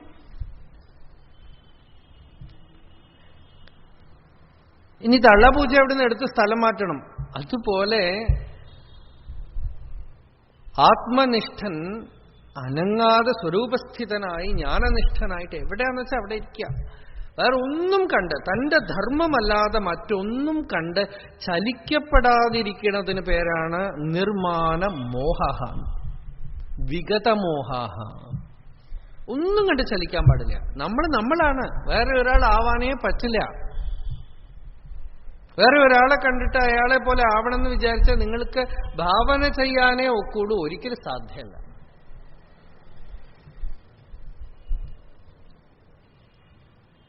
അതുകൊണ്ട് അതൊരു തരം തടസ്സമായിട്ട് തീരും നിങ്ങൾക്ക്. വേറെ ഒരാളെ കണ്ടിട്ട് അതുപോലെ ആവണം എന്ന് വിചാരിച്ചാൽ അയാളുടെ പ്രാരബ്ധം, അയാളുടെ കർമ്മം, അയാളുടെ വാസന, അയാളുടെ സംസ്കാരം ഒക്കെ വേറെയാണ്. നിങ്ങളുടെ പ്രാരബ്ധം, നിങ്ങളുടെ കർമ്മം, നിങ്ങളുടെ സംസ്കാരം, വാസന ഒക്കെ വേറെയാണ്. നിങ്ങൾ വെറുതെ അയാളെ പോലെ ആവണം എന്ന് വിചാരിച്ചാൽ നടക്കുമോ? അതുകൊണ്ട് നിങ്ങളുടെ സ്വധർമ്മം എന്താണെന്ന് അറിഞ്ഞ്, പ്രകൃതി എന്താണെന്ന് അറിഞ്ഞ്, നിങ്ങളുടെ തലയിലെഴുത്ത് എന്താണെന്ന് അറിഞ്ഞ്, ഈശ്വരൻ എവിടെ വെച്ചിരിക്കണോ അവിടെ ഒന്നും കണ്ട് മോഹിച്ചു പോവാതെ ഭഗവാൻ ഭിക്ഷക്കാരനായിട്ട് വെച്ചാൽ ഭിക്ഷക്കാരനായിട്ടിരിക്കുക, ഭഗവാൻ ചക്രവർത്തിയായിട്ട് വെച്ചാൽ ചക്രവർത്തിയായിട്ടിരിക്കുക. അറിഞ്ഞൂടാ, ചക്രവർത്തിയും ഭിക്ഷക്കാരനും വലിയ വിശേഷമൊന്നുമില്ല. യോഗരതോ വാ ഭോഗരതോ വാ സങ്കരതോ വാ സംഗവിഹീനഃ യസ്യ ബ്രഹ്മണി രമത്തെ ചിത്തം നന്ദതി നന്ദതി നന്ദത്യേവ. നിങ്ങൾ എവിടെ ഇരിക്കണോ, ആര് സത്യം അറിഞ്ഞ് സത്യത്തിൽ രമിക്കണമോ അവൻ സന്തുഷ്ടനായിട്ടിരിക്കും. അല്ലാതെ വേഷം കെട്ടണത് കൊണ്ടോ വേഷം അഴിക്കണത് കൊണ്ടോ മാറ്റുന്നത് കൊണ്ടോ മറയ്ക്കണത് കൊണ്ടോ ഒന്നും ആവില്ല. നമുക്ക് ഈശ്വരൻ തന്ന വേഷം നമ്മൾക്ക് അഴിച്ചു കളയാനൊന്നും പറ്റില്ല. ഈ ശരീരം അഴിച്ചു കളയാൻ പറ്റുമോ? പിന്നെ എന്തിനാ വേറെ ഒന്ന് കണ്ടു മോഹിക്കണത്, വേറെ ഒരാളെ കണ്ടു മോഹിക്കണത്? ഒന്നും കണ്ടു മോഹിക്കണ്ട, യാതൊന്നും കൊണ്ട് അഭിമാനിക്കണ്ട. ഇതിപ്പോ നമുക്ക് കിട്ടിയെന്ന് അഭിമാനിക്കാനും ഇല്ല, വേറെ ഒന്ന് കണ്ടു മോഹിക്കാനും ഇല്ല. അപ്പോ മാനവും മോഹവും പോയാ നമുക്ക് ജീവിക്കണതിൽ വലിയ വലിയ വിഘ്നങ്ങൾ എടുത്തു കളയാൻ പറ്റും. ഇപ്പോ പഠിക്കാനും മറ്റൊക്കെ എല്ലാറ്റിനും വലിയ വിഘ്നം എന്താന്ന് വെച്ചാൽ മറ്റുള്ളവരെ നോക്കിക്കൊണ്ടിരിക്കുകയാണ്. അവരെന്ത് പഠിച്ചു, അവർക്ക് എത്ര മാർക്ക് കിട്ടി, അവരെന്ത് ജോലിയായി, ഇത് കാരണം എന്താ? ഒരു സ്വസ്ഥതയില്ല. ഇത് എടുക്കാൻ പറ്റുമോ നിങ്ങൾക്ക്? ആലോചിച്ചോ. എടുക്കാൻ പറ്റുമെങ്കിൽ സമാധാനമായി. എങ്ങനെയോ പോണം സംസാരത്തില് ഇങ്ങനെ പോയി ഇല്ലേ. പഴയ കാലത്തൊക്കെ ഇപ്പൊ ഒരു കുട്ടികളെ 2 കുട്ടികളെ വെച്ചോണ്ട് അവരൊക്കെ ഫസ്റ്റ് റാങ്ക് വാങ്ങിയോ അത് വാങ്ങിയോ, എത്ര ടെൻഷനാ ഓരോരുത്തർക്ക്. മുമ്പൊക്കെ 6-7 കുട്ടികളുണ്ടാവും. മകന്റെ അടുത്ത് വന്ന് ചോദിച്ചു ഒരാൾ, എത്രാം ക്ലാസ്സിൽ പഠിക്കണം നിങ്ങളുടെ മകൻ ചോദിച്ചു ഒരാളുടെ അടുത്ത്. അയാൾ മകനെ വിളിച്ചിട്ട് എത്രാം ക്ലാസ്സിലാടാ പഠിക്കണത് എന്ന് ചോദിച്ചു. അച്ഛൻ മകന്റെ അടുത്ത്. അവരുമൊക്കെ പഠിച്ചു വലുതായി, എന്തൊക്കെയോ ജോലി എടുത്തു, അവർക്കും കുറെ മക്കളും ഒക്കെ ഉണ്ടാക്കി, അവരെയൊക്കെ കല്യാണമൊക്കെ കഴിച്ചു കൊടുത്ത് റിട്ടയറായി വീട് വെച്ച് സ്വസ്ഥമായിട്ട് ഇരിക്കുന്നുണ്ടപ്പോഴും അല്ലേ. അപ്പൊ പ്രാരബ്ധം പുഷ്യതി വപുരിതി നിശ്ചിത്യ നിശ്ചല ധൈര്യമാലംബ്യ യത്നേന സ്വാധ്യാസ അപനയം കുരു.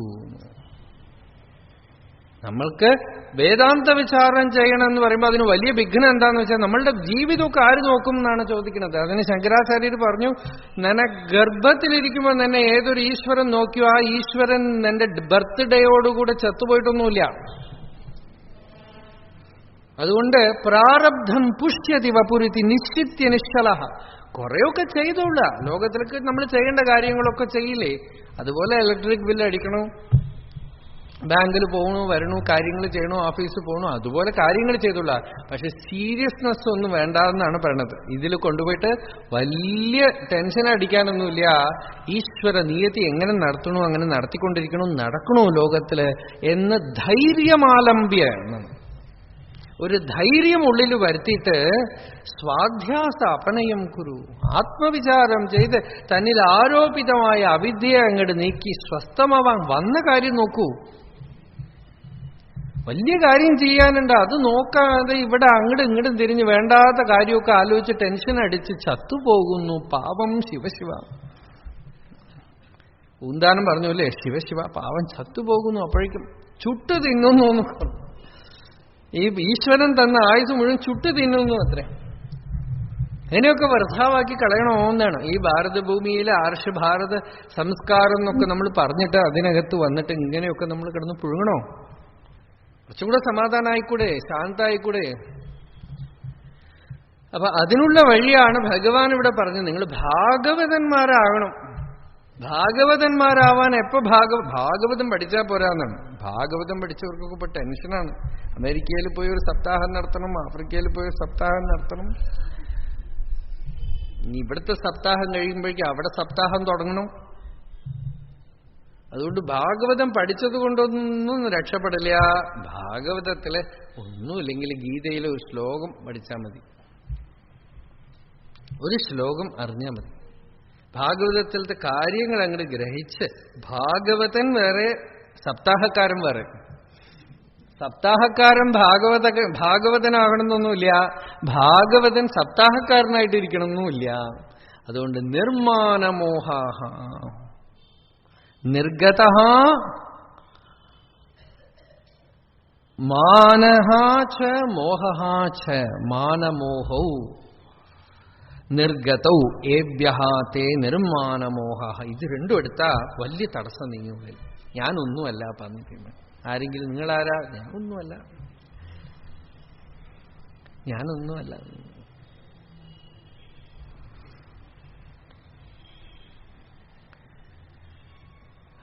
വലിയ സന്തോഷം ഉണ്ടാവും. ഇടയ്ക്കിടയ്ക്ക് ഇത് മന്ത്രം പോലെ പറഞ്ഞോളൂ, ഞാനൊന്നുമല്ല എന്ന് പറഞ്ഞോളാം. എന്താന്ന് വെച്ചാൽ ഇതിങ്ങനെ പറഞ്ഞു പഠിച്ച് ഞാൻ ഇതാണ് അതാണ് പറയുന്നത്. ഞാനൊന്നുമല്ല, എനിക്കൊന്നും ആവണ്ട. നിർമാനമോഹ. അപ്പോ മോഹവും പോയി മാനവും പോയാൽ ഒരു ശീതളത, ഒരു കുളിർമ ഉള്ളിൽ വരും, ഒരു സന്തോഷം വരും. നമ്മള് സർവസാധാരണ ആകുമ്പോൾ തന്നെ ഒരു സൗന്ദര്യം ഉണ്ടതിന്. നിർമാനമോഹ ജിതസംഗദോഷ. ഈ മാനവും മോഹവും നിങ്ങൾ എടുത്തു കളഞ്ഞാലും ഒരു കല്യാണ പാർട്ടിക്ക് പോയാൽ എല്ലാം പിന്നാലെ വരും. നിങ്ങൾ എടുത്തു കളഞ്ഞ മാനം മോഹം ഒക്കെ ഒരു റിസപ്ഷന് പോയാൽ മതി. ഈ മാനം മോഹം ഇല്ലാതെ അതിനകത്ത് അവർ പ്രവേശിപ്പിക്കില്ല നിങ്ങളെ. അല്ലെങ്കിൽ സമൂഹത്തിൽ എന്തിനെങ്കിലുമൊക്കെ ഒരു കാര്യത്തിൽ നിങ്ങൾ പങ്കെടുത്തു കഴിഞ്ഞാൽ നിങ്ങൾ എന്തൊക്കെ അധ്യാത്മമായി മുൻനിർത്തിക്കൊണ്ട് ഉപേക്ഷിച്ചു ആ ദൂഷ്യങ്ങൾ മുഴുവൻ നിങ്ങളുടെ മേലേക്ക് വന്ന് കയറും. ഇതാണ് ലോകവാസന എന്ന് പറയുന്നത്. എനിക്ക് വേണ്ട, എന്നാലും മറ്റുള്ളവർക്ക് വേണ്ടി ഞാൻ വല്ലതുമൊക്കെ ചെയ്യേണ്ടതെന്ന്. ഈ മറ്റുള്ളവർക്ക് വേണ്ടി ചെയ്ത് എല്ലാം കുട്ടിച്ചോറാക്കി. മറ്റുള്ളവരെന്ത് വിചാരിക്കും എന്ന് പറഞ്ഞ് പലതും ചെയ്ത് എന്തായി എന്ന് വെച്ചപ്പോ ഞാനില്ല, മറ്റുള്ളവർ മാത്രമേ ഉള്ളൂ. I am a moving society അല്ലേ?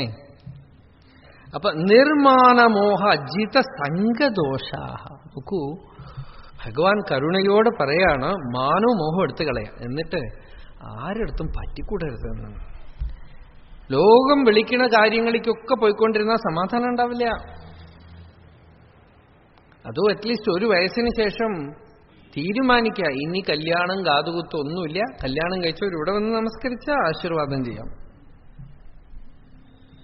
എന്തെങ്കിലുമൊക്കെ റിസപ്ഷൻ എന്ന് വിളിച്ചാൽ പറയാം ഞങ്ങൾക്കൊക്കെ വയസ്സായി, ഇനിയൊന്നും വരാനൊന്നും പറ്റില്ല, ഇനിയൊക്കെ ഞങ്ങളൊക്കെ കുറച്ച് നാമം ജപിച്ച് ഭക്തിയോടെയൊക്കെ ഇരിക്കട്ടെ, അങ്ങനെ ഒരു വ്രതം എടുത്തിരിക്കുകയാണെന്നൊക്കെ പറയാം. ആ വിളിക്കാൻ വരുന്നവര് അറ്റ്ലീസ്റ്റ് ഈ ആശയത്തോടു കൂടെ തിരിച്ചു പോകും. നിങ്ങൾ പോയാൽ അവർക്ക് കുറച്ച് ചെലവ് കൂടി എന്നല്ലാതെ വലിയ പ്രയോജനമൊന്നുമില്ലല്ലോ.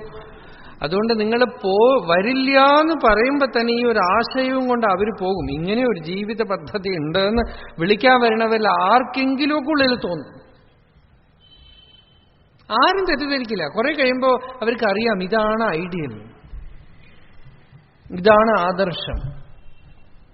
അതുകൊണ്ട് ഞങ്ങൾക്ക് വയസ്സായി ഇപ്പോൾ ഒരു വ്രതം എടുത്തിരിക്കുകയാണ്, ഇങ്ങനെ മാതിരി കാര്യങ്ങൾക്കൊന്നും പോകുന്നില്ല, നിങ്ങൾ വിളിക്കരുതെന്ന് പറയാം. ഇനിയിപ്പോ അവര് ഒരുപാട് നിർബന്ധിച്ച് നിങ്ങൾ വന്നിട്ടില്ലെങ്കിൽ ഞങ്ങൾ നിങ്ങളുടെ വീട്ടിലേക്ക് ഒന്നിനും വരില്ല കേട്ടോ, ഞങ്ങൾ മരിച്ചാൽ നിങ്ങൾ വന്നിട്ടില്ലെങ്കിൽ നിങ്ങൾ മരിച്ചാൽ ഞങ്ങളും വരില്ല എന്നൊക്കെ പറയും സമൂഹത്തിലുള്ളവര്.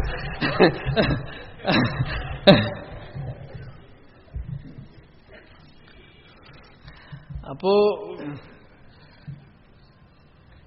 വിളിക്കുമ്പോ പറഞ്ഞോള, ഞങ്ങൾക്ക് ഇങ്ങനെ ഇരിക്കണം എന്നുള്ളത് ഭഗവതാജ്ഞയാണ്, അതുകൊണ്ട് ഞങ്ങൾ ഇങ്ങനെ ശാന്തമായി ഇനിയെങ്കിലും ഭഗവത് ഭജനമൊക്കെ ചെയ്തിരിക്കട്ടെ.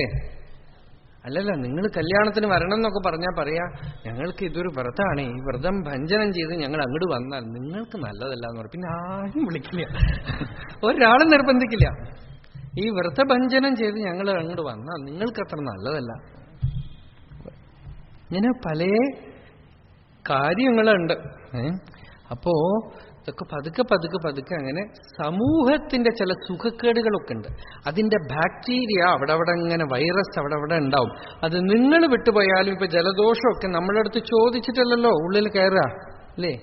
ഇപ്പോ ഗീത കേൾക്കാനിരിക്കുന്നു, അടുത്തുള്ള ആൾക്ക് നല്ല ജലദോഷമാണെങ്കിൽ എക്സ്ക്യൂസ് മീ എന്ന് പറഞ്ഞിട്ടല്ലോ ഉള്ളിലേക്ക് കയറാം, അത് അതിന്റെ പാട്ടിൽ കയറില്ലേ?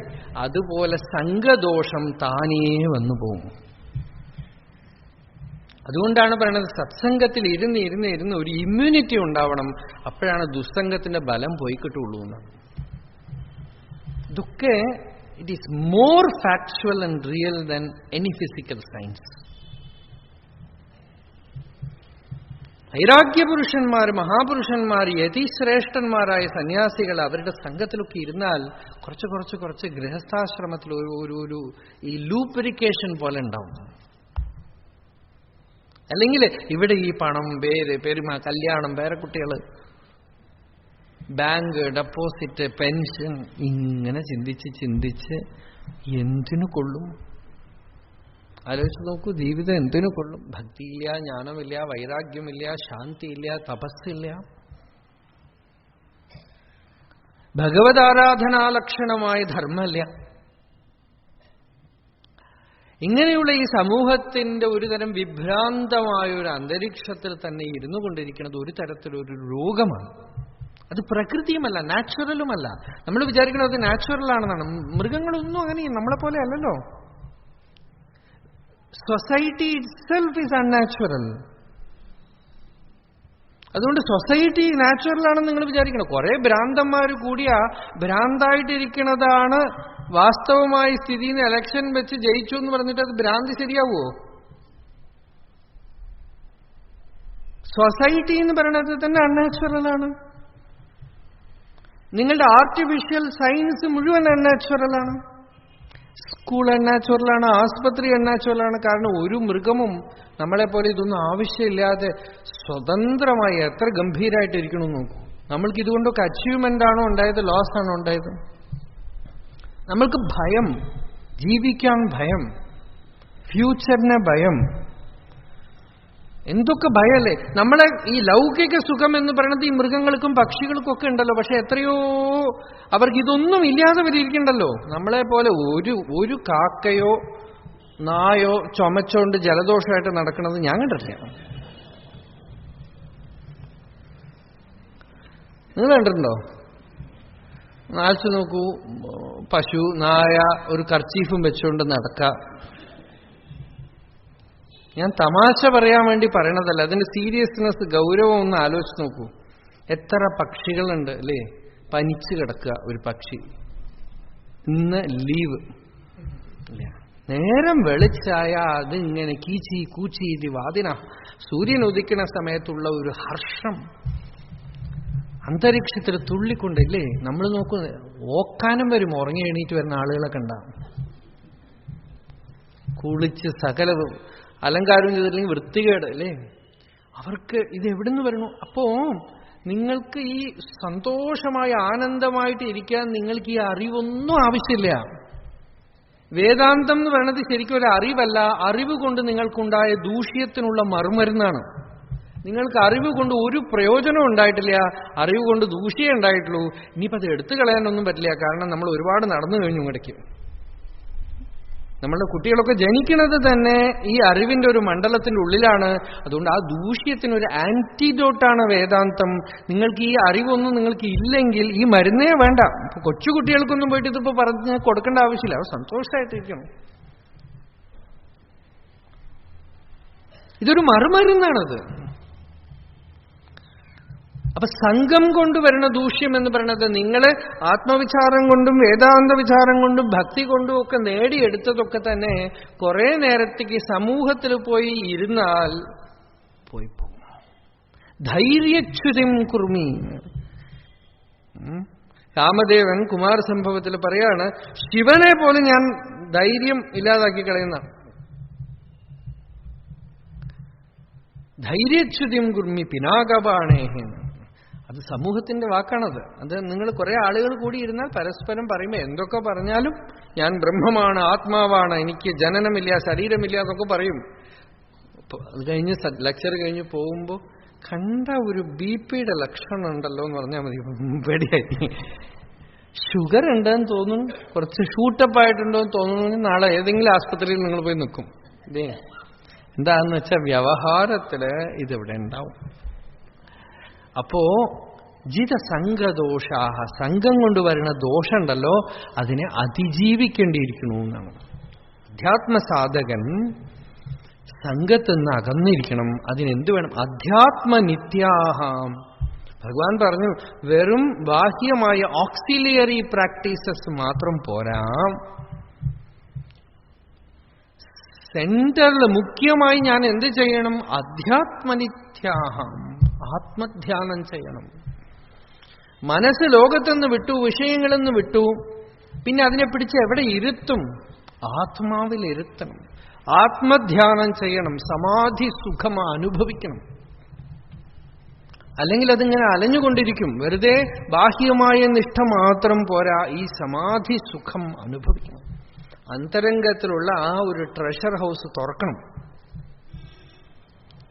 ഉള്ളിലുള്ള ബാഹ്യാലംബമില്ലാതെ, ബാഹ്യാശ്രയമില്ലാതെ അനുഭവിക്കാവുന്ന ആ സ്വരൂപ സുഖമുണ്ടല്ലോ, അതിനെ പതുക്കെ പതുക്കെ പതുക്കെ യു ഹാവ് ടു അൺകവർ. അത് തേച്ചു മിനുക്കുന്ന പോലെ, പാത്രം തേച്ചു മിനുക്കുന്ന പോലെ ദിവസം അധ്യാത്മനിത്യാഹ, ഏകാന്തത്തിൽ ഇരുന്നിരുന്ന് ആത്മധ്യാനം ചെയ്ത് തന്റെ യഥാർത്ഥ സ്വരൂപം എന്താണെന്ന് അന്വേഷിക്കാം. എന്റെ യഥാർത്ഥ സ്വരൂപം എന്താണ്? ഞാൻ ഈ ശരീരമാണോ? ഈ ഞാൻ എന്ന് പറയുന്ന അനുഭവം ശരീരത്തിലാണോ ഉള്ളത്? ഇത് ദേഹത്തിലാണോ ഉള്ളത്? അഥവാ ദേഹത്തിന് അന്യമാണോ? ഈ ഞാൻ എന്ന് പറയുന്ന അനുഭവത്തിന് ദേഹസംബന്ധമുണ്ടോ? ഈ അഹം അഹം അഹം എന്ന് അനുസ്യൂതം അനുഭവപ്പെടുന്ന ഈ ബോധം ദേഹത്തിലാണോ എന്ന് ആരാഞ്ഞു നോക്കുമ്പോ പതുക്കെ പതുക്കെ പതുക്കെ അത് കയ്യ് കാലോ ഒക്കെ എടുത്താലും ഈ ഞാൻ എന്ന് പറയുന്ന അനുഭവമുണ്ട്.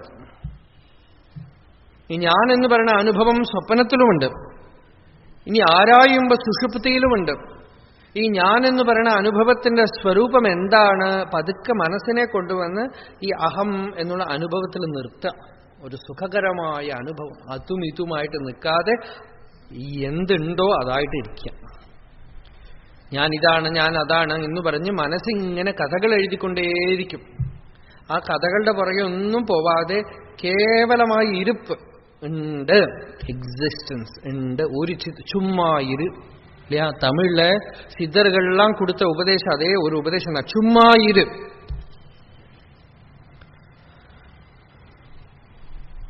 முருகன் அருணகிரிநாதர் கொடுத்த ஒரே உபதேசம் தான், சும்மா இரு சொல்லற என்றதுமே அம்மா பொருள் ஒன்றும் அறிந்திலனே. அந்த சும்மா ஸ்வரூபத்துல இரு. தூஷ்ணீம் பவேது, பாகவதம் சொல்லுது, தூஷ்ணீம் பவேது நிஜ சுகானுபவோ நிரீக. தன்னில தானாகவே இருந்து பழகிறது, தன் ஸ்வரூபத்திலேருந்து விலகாம தானாவே இருந்து പഴகிறது. ഇരുപ്പ് മാത്രമായിട്ട് സാധിക്കും. ചിത്തവൃത്തികളൊക്കെ വരട്ടെ, മനസ്സിലെ വിചാരങ്ങളൊക്കെ വരട്ടെ, അഭിമാനം ഉദിക്കും അടങ്ങും ഒക്കെ ചെയ്യട്ടെ, വെറുതെ ഇരിക്കാം. വേണ്ടാതെ സംഘമില്ലാതെ അചലമായി തന്നിൽ ഇരിക്കുക എന്ന് വെച്ചാൽ എന്താ അർത്ഥം? തനിക്കിതിനോടൊന്നും സംഘമില്ല എന്ന് അറിഞ്ഞാൽ മതി. ഇരിക്കൽ പോലും ഇല്ല, ആ കേവല അറിവാണ്. ആ ഉണ്ട് എന്നുള്ള അനുഭവത്തില് ഞാൻ എന്നുള്ളത് പോലും ഇല്ല അല്ലേ? ആ ഉണ്ട് എന്നുള്ള അനുഭവത്തില് ഞാൻ, നീ, അവൻ, ഇത് അതൊക്കെ തോന്നലാണ്. കേവലം ഉണ്ട്. ആ ഉണ്മ മാത്രം, എക്സിസ്റ്റൻസ് മാത്രം ആ സത്തയില് ഇരുന്ന് അതൊന്നും ബുദ്ധിമുട്ടുള്ള കാര്യമൊന്നുമില്ല. ബുദ്ധിമുട്ടൊക്കെ മനസ്സ് പറയണതാണ്. ഇങ്ങനെ ഇരിക്കാൻ പറ്റുമോ, അങ്ങനെ ചെയ്യണ്ടേ, പലതും പറയും. ആ കുറച്ചു നേരമെങ്കിലും ദിവസം ചുമ്മാ ഇരിക്കണം. നിങ്ങൾ എനർജൈസ്ഡ് ആവും. ഇരുന്ന് നോക്കിയാൽ അറിയാം, എല്ലാ ക്ഷീണവും പോവും. അരുണഗിരിനാഥർ 12 വർഷം ചുമ്മാ ഇരുന്ന് കുഷ്ഠരോഗമൊക്കെ പോയി. ചുമ്മാ ഇരിക്കാന്ന് വെച്ചാൽ ഉറങ്ങാൻ പാടില്ല, ചിന്തിക്കാൻ വോളണ്ടറി ആയിട്ട് ചിന്തിക്കാൻ പാടില്ല. ചിന്ത വരും പലതും. പ്രകൃതിയിൽ ഇപ്പം നമ്മളിവിടെ വർത്തമാനം പറഞ്ഞുകൊണ്ടിരിക്കുമ്പോ നായ നടക്കണം, ഒന്നും കാണില്ല, അതുപോലെ ചിന്തകൾ വരും. നിങ്ങളുടെ മനസ്സിൽ ചിന്ത വന്നാൽ എന്നെ എങ്ങനെ ബാധിക്കില്ലയോ അതുപോലെ ഇവിടെ ചിന്ത വന്നാലും ബാധിക്കാൻ പാടില്ല. ചിന്തകൾ വരണു പോണു. വോളണ്ടറി ആയിട്ട് ഒന്നും ചെയ്യണില്ല, താനായിട്ടൊന്നും ചെയ്യണില്ല. നിശ്ചലത, അതാണ് നിശ്ചല തത്വം എന്ന് പറയുന്നത്. അങ്ങനെ ഇരിക്കണ ആ ഒരു സിമ്പിൾ സാധന, സരളമായ ആ സാധനയിൽ നിന്നും ജീവൻ മുക്തി ഉണ്ടാവും എന്നാണ് ആചാര്യസ്വാമികൾ നിശ്ചല തത്വേ ജീവൻ മുക്തി. നീ ചുമ്മാ ഇരുന്നാൽ നീ മുക്തനാവും. ഇത്ര സിമ്പിളായിട്ടിരുന്ന് എന്തേ ബുദ്ധിമുട്ട്? ചുമ്മാ ഇരിക്കാൻ ബുദ്ധിമുട്ടായതുകൊണ്ടാണ്. ചുമ്മാ ഇരിക്കാനാണ് ആളുകൾക്ക് ഏറ്റവും വലിയ ബുദ്ധിമുട്ട് അല്ലേ? ഇപ്പൊ ഞാൻ തന്നെ നോക്കൂ, ചുമ്മാ ഇരിക്കുന്നതിനെ കുറിച്ച് വർത്തമാനം പറയാണ്. പക്ഷെ ചുമ്മാ ഇരുന്നുകൊണ്ട് തന്നെയാണ് പറയണത്, ചുമ്മാവാണ് പറയണത്. അതുകൊണ്ടാണ് നിങ്ങൾ കേൾക്കുന്നത്. ചുമ്മാ ഇരിക്കല് നിങ്ങൾക്ക് സഹജമായാൽ എന്തു വേണമെങ്കിലും ചെയ്യാം, അപ്പോഴും ചുമ്മാ ഇരിക്കും. വിദുഷാ ക്രിയമാണം കർമ്മ അകർമ്മൈവ. ഈ ചുമ്മാ ഇരിക്കൽ സിദ്ധമായാൽ നിങ്ങൾ കർമ്മം ചെയ്താൽ ഒന്നും കർമ്മം ചെയ്യണതേ ആവില്ല, ഒന്നും നിങ്ങൾ ചെയ്യണതാവില്ല, ഒന്നും നിങ്ങളിൽ സ്പർശിക്കുകയേ ഇല്ല. ചുമ്മാവേ ഉള്ളൂ. ഒന്നും അവിടെ വിലയും പ്രകൃതിയിൽ തന്നെ ലയിച്ചു പോകും ചെയ്യണ കർമ്മങ്ങളുടെ ഫലമൊക്കെ. സമഗ്രം പ്രബലീയത്തെ. അതുകൊണ്ട് ഇരുന്ന് പഴക, തന്നിലിരുന്ന് പഴക. തന്നിലേ തന്നാലേ തന്നിലമർ തന്നയെ ഉണ്ണിട വേണ്ടും ഉണർ ഉള്ളേ. பரமேஸ்வரன் தேவிகாலோத்தரத்தில் அம்பாளுக்கு உபதேசம் பண்றது, சுப்பிரமணியனுக்கு உபதேசம் பண்றதெல்லாம் வரும். அதுல ஒரு பாகம் தன்னிலே தன்னாலே தன்னிலமர் தன்னையே உன்னிட வேண்டும் உணர் உள்ளே. தன்னிலேயே தான் இருக்கிறது, பிற எதிலையுமே கலந்துக்காம தானாவே இருக்கக்கூடிய சுகம், தன்மயமாய் நின்ற நிலை தானே தானாகி நின்றால் நின்மயமாயெல்லாம் நிகழும் பராபரமே. தன்னிலேயே தான் நிறைஞ்சி இருந்துடுத்துனா நின்மயமாயெல்லாம் நிகழும் பராபரமே. அகம் என்ன அனுபவம், അഹങ്കാരം വേറെ, ആത്മാ വേറെ. അഹങ്കാരമും ഒരു തോട്ടാണെന്ന് പറഞ്ഞു, ചിത്തവൃത്തിയാണല്ലോ.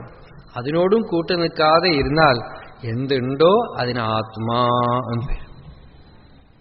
സ ആത്മാ തത് സത്യം സ ആത്മാ തത്വമസി ശ്വേതകേതു. തത് സത്യം സ ആത്മാ തത്വമസി. ഇരുപ്പിൽ ഇരുപ്പായി ഇരുന്നു കൊണ്ടേ, ആ ഇരുപ്പിലേ ഇരിക്കാം. ഏത് സമയവും ഇത് മറന്നുപോവാതിരിക്കാം. വ്യവഹരിക്കുമ്പോഴൊക്കെ മറന്നുപോവാതെ ഇരുന്നാൽ അവ്യയം പദമശ്നുതേ. അതാണ് അധ്യാത്മനിത്യാഹ.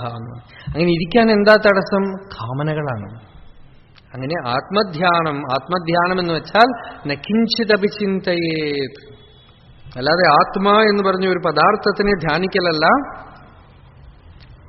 ആത്മസംസ്ഥം മനഃകൃത്വ നകിഞ്ചിതപി ചിന്തയേത്. ഭഗവാൻ തന്നെ പറഞ്ഞു, സ്വരൂപത്തിൽ ഇരുത്തി ഒരു ചിന്തയുടെ കൂടെയും പുറകെ പോവാതിരിക്കുന്നതാണ് ആത്മധ്യാനം. അപ്പോ പിന്നെന്താ തടസ്സം? കാമനകള്. ഓരോ ആഗ്രഹങ്ങൾ പൊന്തിയിട്ട് ഇങ്ങനെ ഇരുന്നാ മതിയോ എന്നൊക്കെ തോന്നും. ഇങ്ങനെ ഇരിക്കുന്നതിനെ കുറിച്ച് പറയാൻ വേണ്ടിയിട്ട് ഒരു വലിയ കെട്ടിടം കെട്ടണ്ടേന്ന് തോന്നും. ഇങ്ങനെ ഇരിക്കുന്നതിനെ കുറിച്ച് നമുക്കൊരു പുസ്തകം എഴുതണ്ടേന്ന് തോന്നും. അത് നടക്കട്ടെ, ഒന്നും കുഴപ്പമില്ല. അത് ഇരിക്കണ ഇരുപ്പില് പലതും നടന്നാലും കുഴപ്പമില്ല. പക്ഷെ ആ സങ്കല്പത്തിന് പുറകെ ഓടിപ്പോകുമ്പോ ഇരുപ്പ് കലഞ്ഞു പോകും. അകമേ പല രൂപങ്ങൾ പൂണ്ടു നിൽക്കും, അതുമിതുമായി നിൽക്കും. അതുമിതുമല്ല, അസദർത്ഥമല്ല അഹം സച്ചിതമൃതമെന്നു തെളിഞ്ഞു ധീരനായി. ഒന്നിലിത് അതൊക്കെ ആയിട്ട് നിൽക്കും, ഇല്ലെങ്കിലോ ശൂന്യം എന്ന് പറയും. ശൂന്യമാണെന്ന് പറയും.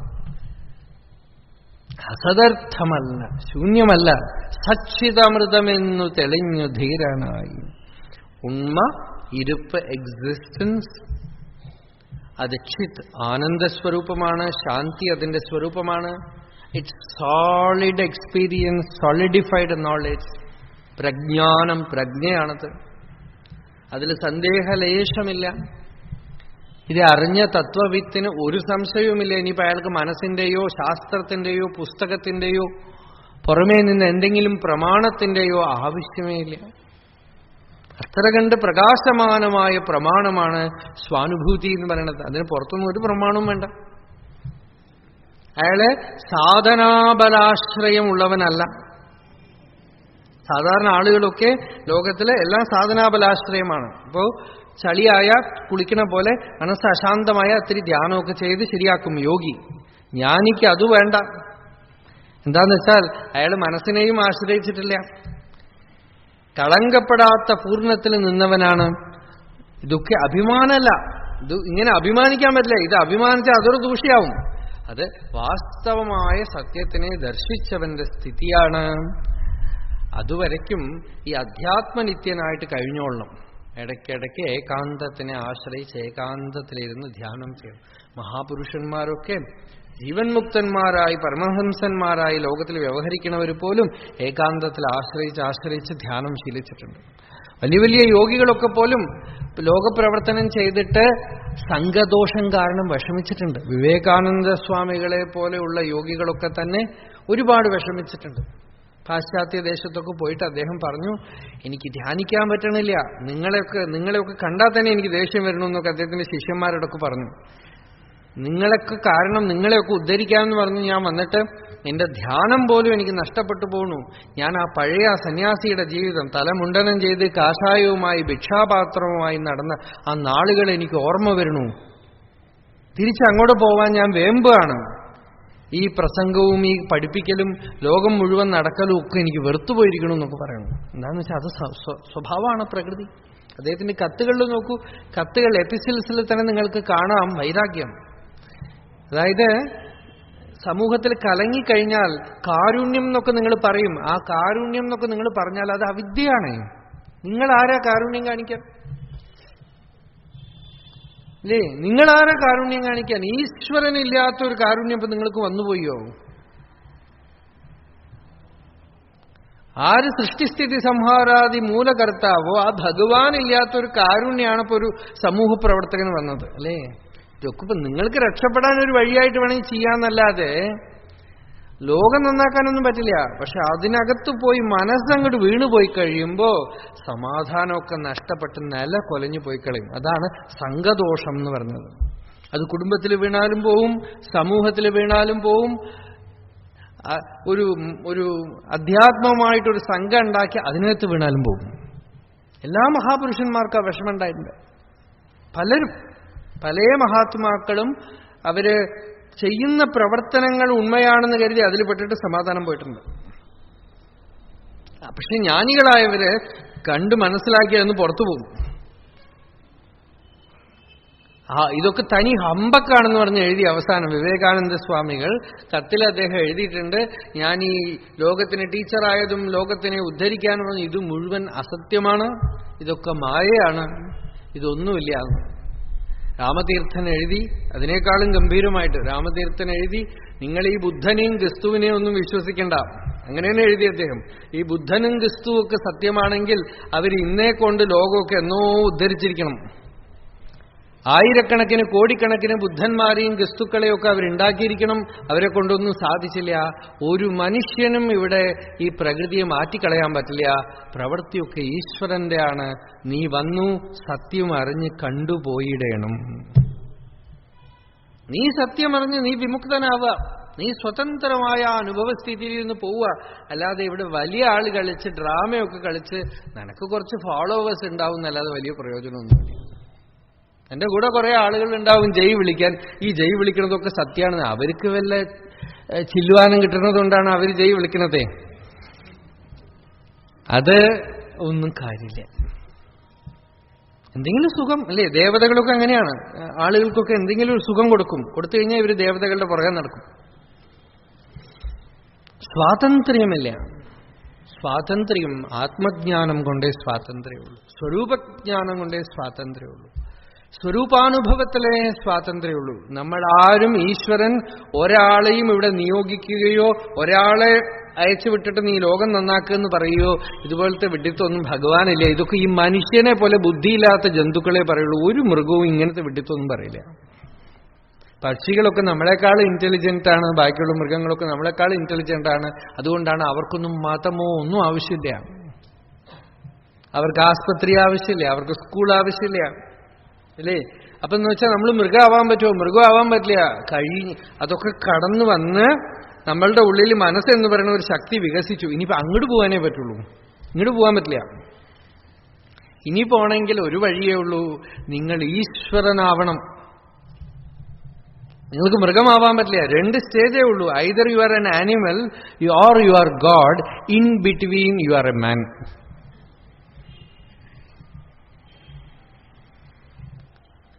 നമ്മൾ ഇൻ ബിറ്റ്വീൻ സ്റ്റേറ്റിലാണ് ഇരിക്കുന്നത്. മൃഗവുമല്ല ഈശ്വരനുമല്ല. സത്യം അറിഞ്ഞു കഴിയുമ്പോൾ ഈശ്വരനാകണമെന്ന് വെച്ചാൽ എന്താ അർത്ഥം? ഞാൻ ഈശ്വരനാവലല്ല, ഈശ്വരൻ നിന്ന് അന്യമായിട്ട് ഞാനില്ല. യഥാ നദ്യസ്യന്തമാനാഹ സമുദ്രേ അസ്തം ഗച്ഛന്തി നാമരൂപേ വിഹായ തഥാ വിദ്വാൻ നാമരൂപാത് വിമുക്തഃ പരാത് പരം പുരുഷമുപൈതി ദിവ്യം. ഒഴുകുന്ന നദികളൊക്കെ സമുദ്രത്തിൽ ചെന്ന് അതിന്റെ നാമവും രൂപവും ഒക്കെ ഇല്ലാതായി കടലായിട്ട് നിൽക്കുന്ന പോലെ അഖണ്ഡ പൂർണ്ണമായ വസ്തുവില് നമ്മൾ നമ്മളുടെ വ്യക്തിത്വവും നാമരൂപവും ഒക്കെ ഇല്ലാതായി അഖണ്ഡത്തിൽ അഖണ്ഡമായിട്ട് തന്നെ ഇരിക്കും. ആ അഖണ്ഡാത്മസ്വരൂപ സ്ഥിതിക്ക് വിഘ്നം ഉണ്ടാവണത് എന്താന്ന് വെച്ചാൽ ഈ അല്പമായ പല വിഷയങ്ങളിലുള്ള ബന്ധാണ്. ദ്വന്ദ്വൈർ വിമുക്താഹ. ഭഗവാൻ പറഞ്ഞു ഈ ഇരട്ടകളിൽ നിന്ന് രക്ഷപ്പെടണം. ആ രണ്ടുണ്ടല്ലോ, ഒന്നായി നിന്നയിഹ രണ്ടെന്നു കണ്ടളവിൽ ഉണ്ടായൊരിണ്ടൽബതമിണ്ടാവതല്ലമ. രണ്ട് വലിയ ദൂഷ്യ. സുഖം ദുഃഖം, നല്ലത് ചീത്ത, ആണ് പെണ്ണ് ഒക്കെ ദ്വന്ദ്വാണ്. എല്ലാ ദ്വന്ദ്വവും പോയി ഏകമേവ അദ്വിതീയം. എല്ലാ ഭേദബുദ്ധിയും അവസാനമാകുമ്പോൾ ആണ് പെണ്ണെന്നുള്ള ഭേദബുദ്ധി അടക്കുള്ളുന്ന് പോകണം. ഒരു പെണ്ണ് എന്ന് കാണുമ്പോൾ അയാൾ പുരുഷനാവും, ഒരാണ് എന്ന് കാണുമ്പോൾ അത് സ്ത്രീയാവും, അല്ലേ? അതുപോലും ഇല്ലാതെ സർവാത്മഭാവം, സകലതും ആത്മസ്വരൂപമാണ്, ഭഗവാനാണെന്നുള്ള തോന്നലുണ്ടാവണം. തോന്നലല്ല, അനുഭവം, സോളിഡ് എക്സ്പീരിയൻസ്. അപ്പോ നമ്മൾക്ക് ഒരു കാമനയുമില്ല, ഒരു വിധത്തിലുള്ള മോഹവുമില്ല, യാതൊരു വിഘ്നവുമില്ല, ഒരു പ്രതിബന്ധവുമില്ല. ദ്വന്ദ്വം മുഴുവൻ പോകണം എന്നാണ്. ദ്വന്ദ്വൈർ വിമുക്താഹ സുഖദുഃഖ സംജ്ഞേഹി. ഇത് സുഖം, ഇത് ദുഃഖം, ഇങ്ങനെയായ സുഖം, ഇങ്ങനെയായ ദുഃഖം. ദുഃഖം വരാൻ പാടില്ല, സുഖം വരണം. അതാണല്ലോ എല്ലാവർക്കും ആഗ്രഹം, അല്ലേ? ലോകത്തിലെ എല്ലാ പ്രവൃത്തിയും എന്തിനു ചെയ്യണു? ദുഃഖം വരാതിരിക്കണം, സുഖം വരണം. അതിന്റെ ആഫ്റ്റർ ഇഫക്റ്റ് എന്താ? ദുഃഖം വന്നുകൊണ്ടേയിരിക്കണു. ദുഃഖം കുറഞ്ഞുണ്ടോ? ഹിസ്റ്ററിയൊക്കെ, ജോഗ്രഫിയും ഹിസ്റ്ററിയും ഒക്കെ പറഞ്ഞ് പഠിപ്പിച്ചിട്ട് എന്താണ് ശിലായുഗം, ലോഹയുഗം എന്നൊക്കെ പറഞ്ഞ് നമ്മളിപ്പോ വളരെ വളരെ ഇവല്യൂഷനായിട്ട് ഇരിക്കുക അത്രേ. ശിലായുഗത്തിലെ മനുഷ്യൻ കല്ലുകൾ കൊണ്ട് ജീവിച്ചു. നമ്മളൊക്കെ ഇപ്പൊ കമ്പ്യൂട്ടർ കൊണ്ട് ജീവിക്കണമെന്നൊക്കെ പറഞ്ഞ് നമ്മൾ വളരെ മുന്നോട്ട് വന്നിരിക്കണമെന്നൊക്കെ അഭിമാനിക്കണം. എന്തൊട്ട് മുന്നോട്ടാണ് വന്നിരിക്കുന്നതെന്ന് എനിക്കിപ്പോ ഒരു പിടിയില്ല. അപ്പോ എത്ര കണ്ട് നമ്മൾ മുന്നോട്ട് പോയി, സുഖദുഃഖങ്ങൾ വിട്ടുപോയോ നമുക്ക്?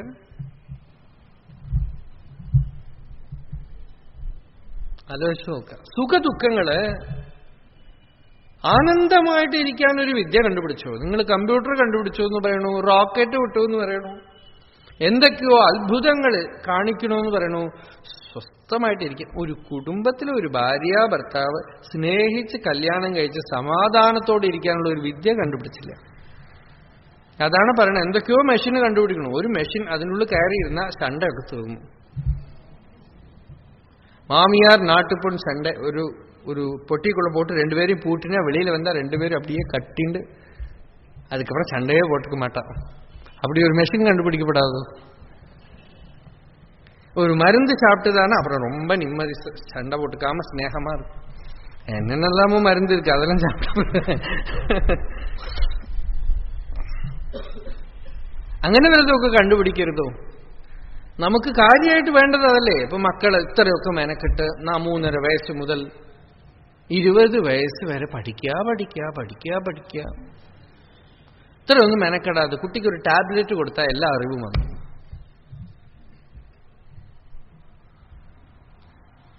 എളുപ്പത്തിൽ പഠിപ്പൊക്കെ വന്നു, ബുദ്ധിമുട്ടൊന്നുമില്ല. അങ്ങനെയൊന്നും പഠിപ്പിച്ചുകൂടെ? ഇത് നാട് മുഴുവനും വാഹനങ്ങളും പുകയും പൊല്യൂഷനും ആക്സിഡന്റും എന്ത് ലോകമാണ് നമ്മൾ സൃഷ്ടിച്ചു വെച്ചിരിക്കുന്നത് നമ്മളുടെ അറിവ് കൊണ്ട്.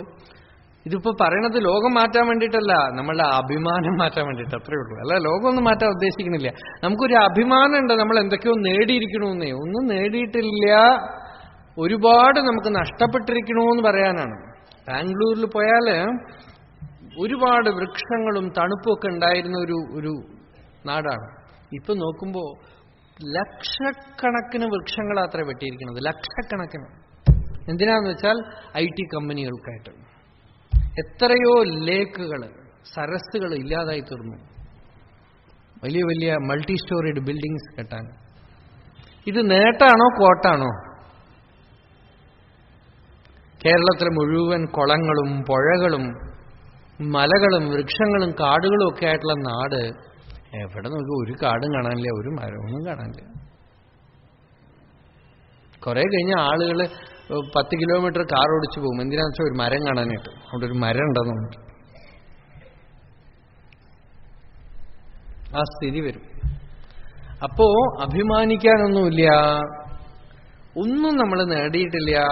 സുഖദുഃഖങ്ങളെ തരണം ചെയ്യാൻ പറ്റാത്തവൻ എന്ത് നേടിയിട്ട് ഒരു കാര്യമില്ല. ദുഃഖം വരണു, സുഖം വരണു, സുഖത്തിന് അടിമപ്പെടണു, അതുകൊണ്ട് തന്നെ ദുഃഖം വരണു അല്ലേ? സുഖത്തിന് അടിമപ്പെട്ടിട്ടാണ് വിന്ദേത ദുഃഖം. ഭാഗവതം പറയണത് ഈ സുഖത്തിനുള്ള ആസക്തി കാരണം തന്നെയാണ് ഇവൻ ദുഃഖിക്കണത് എന്നാണ്. ജയിലിലിട്ടു ഒരു പുള്ളിയെ, അവസാനം തുറന്നു വിട്ടാ അവൻ പുറത്തു വരാൻ തയ്യാറല്ല. എന്താന്ന് വെച്ചാൽ ജയിലിലുള്ള അരിയുണ്ടയ്ക്ക് അഡിക്റ്റഡായി അത്ര അവൻ. അവൻ പറയണത് എനിക്ക് വെളിയിലത്തെ ശാപ്പാട് ഒന്നും കഴിച്ചാൽ പറ്റണില്ല, അതിനകത്തുള്ള ആ അരിയുണ്ട തന്നെ കഴിക്കണം, അതുകൊണ്ട് എന്തെങ്കിലുമൊക്കെ പറഞ്ഞ് അവൻ തിരിച്ച് ജയിലിൽ പോകും. ഇത് നമ്മളുടെ കഥയാണ്. നമ്മളിവിടുത്തെ അല്പസ്വല്പം എന്തോ കിട്ടാൻ വേണ്ടിയിട്ട് ഇതിനകത്ത് കിടന്ന് ഇങ്ങനെ ജയിലിൽ കിടന്നിട്ട് ബുദ്ധിമുട്ടാ. ഇന്ദേത ദുഃഖം. അപ്പോ ദ്വന്ദ്വൈർ വിമുക്താഹ സുഖദുഃഖ സംജ്ഞൈഹി. സുഖം ഉണ്ടാവേണ്ടത്, ദുഃഖം ഉണ്ടാവേണ്ടത്, ഇത് പ്രകൃതി ധർമ്മാണ്. അതില് വിമുക്താഹ, അതിലൊന്നിലും സുഖം വേണമെന്നോ ദുഃഖം വരുമ്പോ അയ്യോ അത് വരരുതെന്നോ ഒന്നുമില്ല. ഇത് രണ്ടിൽ നിന്നും അവര് വിട്ടുപോയവരാണ്. നിർലേപേണ നിവൃത്താഹ. അതാണ് ആചാര്യസ്വാമികൾ പറഞ്ഞത്. ലേപം, സംഘമില്ലാതെ. സ്ക്രീനിൽ എന്തൊക്കെ സിനിമ കണ്ടാലും സ്ക്രീനിലൊന്നുമില്ലല്ലോ. സ്ക്രീനിൽ മഴ പെയ്താൽ സ്ക്രീനിൽ നനയില്ല, സ്ക്രീനിൽ തീ പിടിച്ചാൽ സിനിമയിൽ തീ പിടിച്ചാൽ സ്ക്രീനിലൊന്നും തീ വരില്ല. അതുപോലെ ഇവിടെ എന്ത് നടന്നാലും സ്വരൂപത്തിൽ ഒരു ലേപമില്ലെന്നുള്ള ജ്ഞാനത്തോടെ ഇരിക്കുന്നവൻ വിനിവൃത്തകാമാഹ യതയഃ സന്യാസിനഃ ദ്വന്ദ്വൈഹി പ്രിയാപ്രിയാദിഭിഹി വിമുക്താഹ. ഇത് പ്രിയം ഇത് അപ്രിയമെന്നൊന്നുമില്ലാതെ അങ്ങനെയൊക്കെ ആരിയ്ക്കണോ അവരുണ്ടല്ലോ അമൂഢാഹ എന്ന്. ബാക്കിയുള്ളവരൊക്കെ മൂഢന്മാരത്ര. അപ്പൊ നമ്മളൊക്കെ ഒരു വിധത്തിൽ പറഞ്ഞാൽ ശങ്കരാചാര്യർ മൂഢമതേന്ന് നമ്മളെല്ലാവരും ലിസ്റ്റിന്റെ ഉള്ളിൽ പെട്ടു. കേരളത്തിലെ ഒരു പണ്ഡിതൻ, അദ്ദേഹത്തിന് ശങ്കരാചാര്യര് എഴുതിയ കൃതികളെയൊക്കെ അദ്ദേഹം റിസർച്ച് ചെയ്തു. അപ്പൊ അദ്ദേഹം പറഞ്ഞു ഈ ഭജഗോവിന്ദ ശങ്കരാചാര്യർ എഴുതിയിട്ടുണ്ടാവുമെന്ന് സംശയമാണ്. കാരണം എന്താന്ന് വെച്ചാൽ മൂഢമതേന്ന് അദ്ദേഹം വിളിക്കുന്നു. ശങ്കരാചാര്യർ ഇങ്ങനെയൊക്കെ വിളിക്കുമോ എന്നാണ്, അതാണ് അദ്ദേഹത്തിന് സംശയം. അതുകൊണ്ട് ഇത് ഭജഗോവിന്ദ ശങ്കരാചാര്യർ എഴുതിയിട്ടുണ്ടാവുമോ എന്നുള്ളത് സംശയമാണ്. എന്താന്ന് വെച്ചാൽ മൂഢമതേന്ന് വിളിക്കണമല്ലോ എന്ന്. പിന്നെ നമ്മളെ എന്താ വിളിക്കുക? ഒരു സ്വാമി ഉണ്ടായിരുന്നു, എനിക്കറിയണ ഒരു സ്വാമി. എല്ലാവരെയും എന്തോ ചീത്ത വാക്ക് ഇംഗ്ലീഷിൽ വിളിച്ചോണ്ടിരുന്നു. ഇംഗ്ലീഷിലുള്ള ഒരു അബ്യൂസീവ് വേർഡ്, ഫൂൾ എന്ന് വിളിച്ചോണ്ടിരുന്നു എന്ന് വെച്ചോളൂ. അപ്പോൾ ഒരിക്കലും ഒരാൾ ദേഷ്യപ്പെട്ടിട്ട് പറഞ്ഞു, സ്വാമി ഇങ്ങനെ വിളിക്കരുത് കേട്ടോ, നിങ്ങൾ സന്യാസിയാണ്, ഇങ്ങനെ വരുന്നവരൊക്കെ ഇങ്ങനെ ഫൂൾ എന്ന് വിളിക്കരുതെന്ന്. അപ്പം മുതലൊക്കെ സ്വാമി മാറ്റിയിട്ട് വെരി ഇന്റലിജന്റ് എന്ന് വിളിക്കാൻ തുടങ്ങി. അർത്ഥം അതന്നെയാണ്. ഫൂൾ എന്ന് വിളിക്കുന്നതിന് പകരം അദ്ദേഹം വെരി ഇന്റലിജന്റ് എന്ന് വിളിക്കാൻ തുടങ്ങി. അർത്ഥത്തിൽ മാറ്റമൊന്നുമില്ല. അത് വെരി ഇന്റലിജന്റ് എന്ന് വിളിച്ചാലും ഫൂൾ എന്ന് വിളിച്ചാലും ഉദ്ദേശം തന്നെയാണ്. അതുപോലെ മൂഢമത എന്ന് പറഞ്ഞാൽ എന്തു പറഞ്ഞാലും കാര്യം മൂഢമതി തന്നെയാണ്. നമ്മളുടെ ബുദ്ധി മൂഢമായിട്ടിരിക്കണം, വിവേക അന്ധന്മാരായിട്ടിരിക്കണു.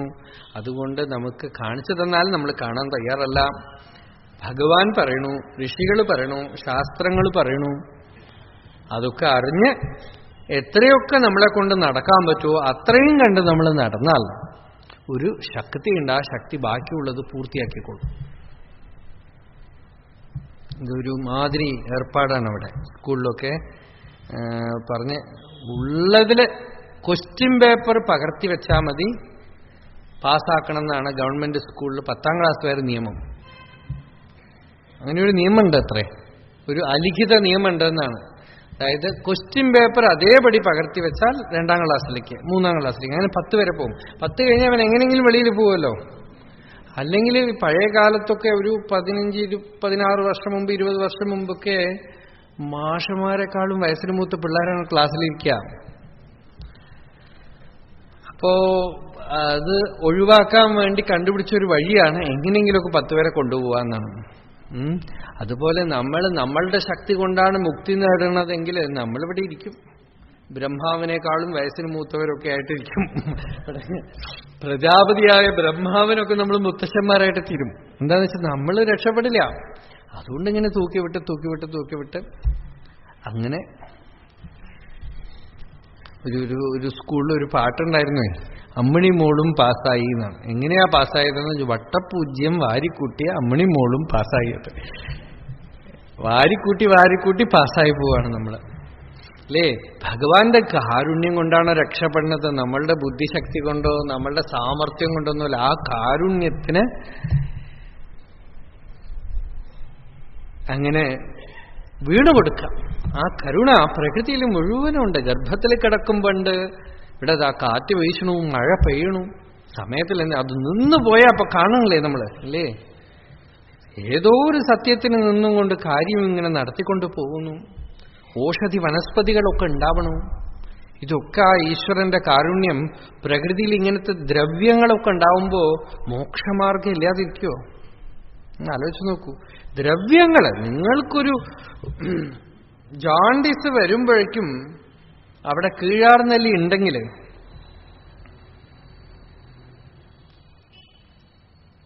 അതടക്കം ഒരു വ്യാധി വരുമ്പോ, ഒരു പനി വരുമ്പോഴേക്കും അവിടെ അതിന് വേണ്ട ഒരു ചെടി ഔഷധി അവിടെ ഉണ്ടെങ്കിൽ, ഒരു കുറുന്തോട്ടി അവിടെ ഉണ്ട്, എന്തോ ഒരു ഔഷധി ഉണ്ടെങ്കിൽ അത് ദ്രവ്യം സപ്ലൈ ചെയ്യുന്ന സർവേശ്വരൻ മോക്ഷമാർഗത്തിൽ മുമുക്ഷുവായ ജീവന് മോക്ഷമാർഗം തുറന്നു കൊടുക്കാതിരിക്കോ?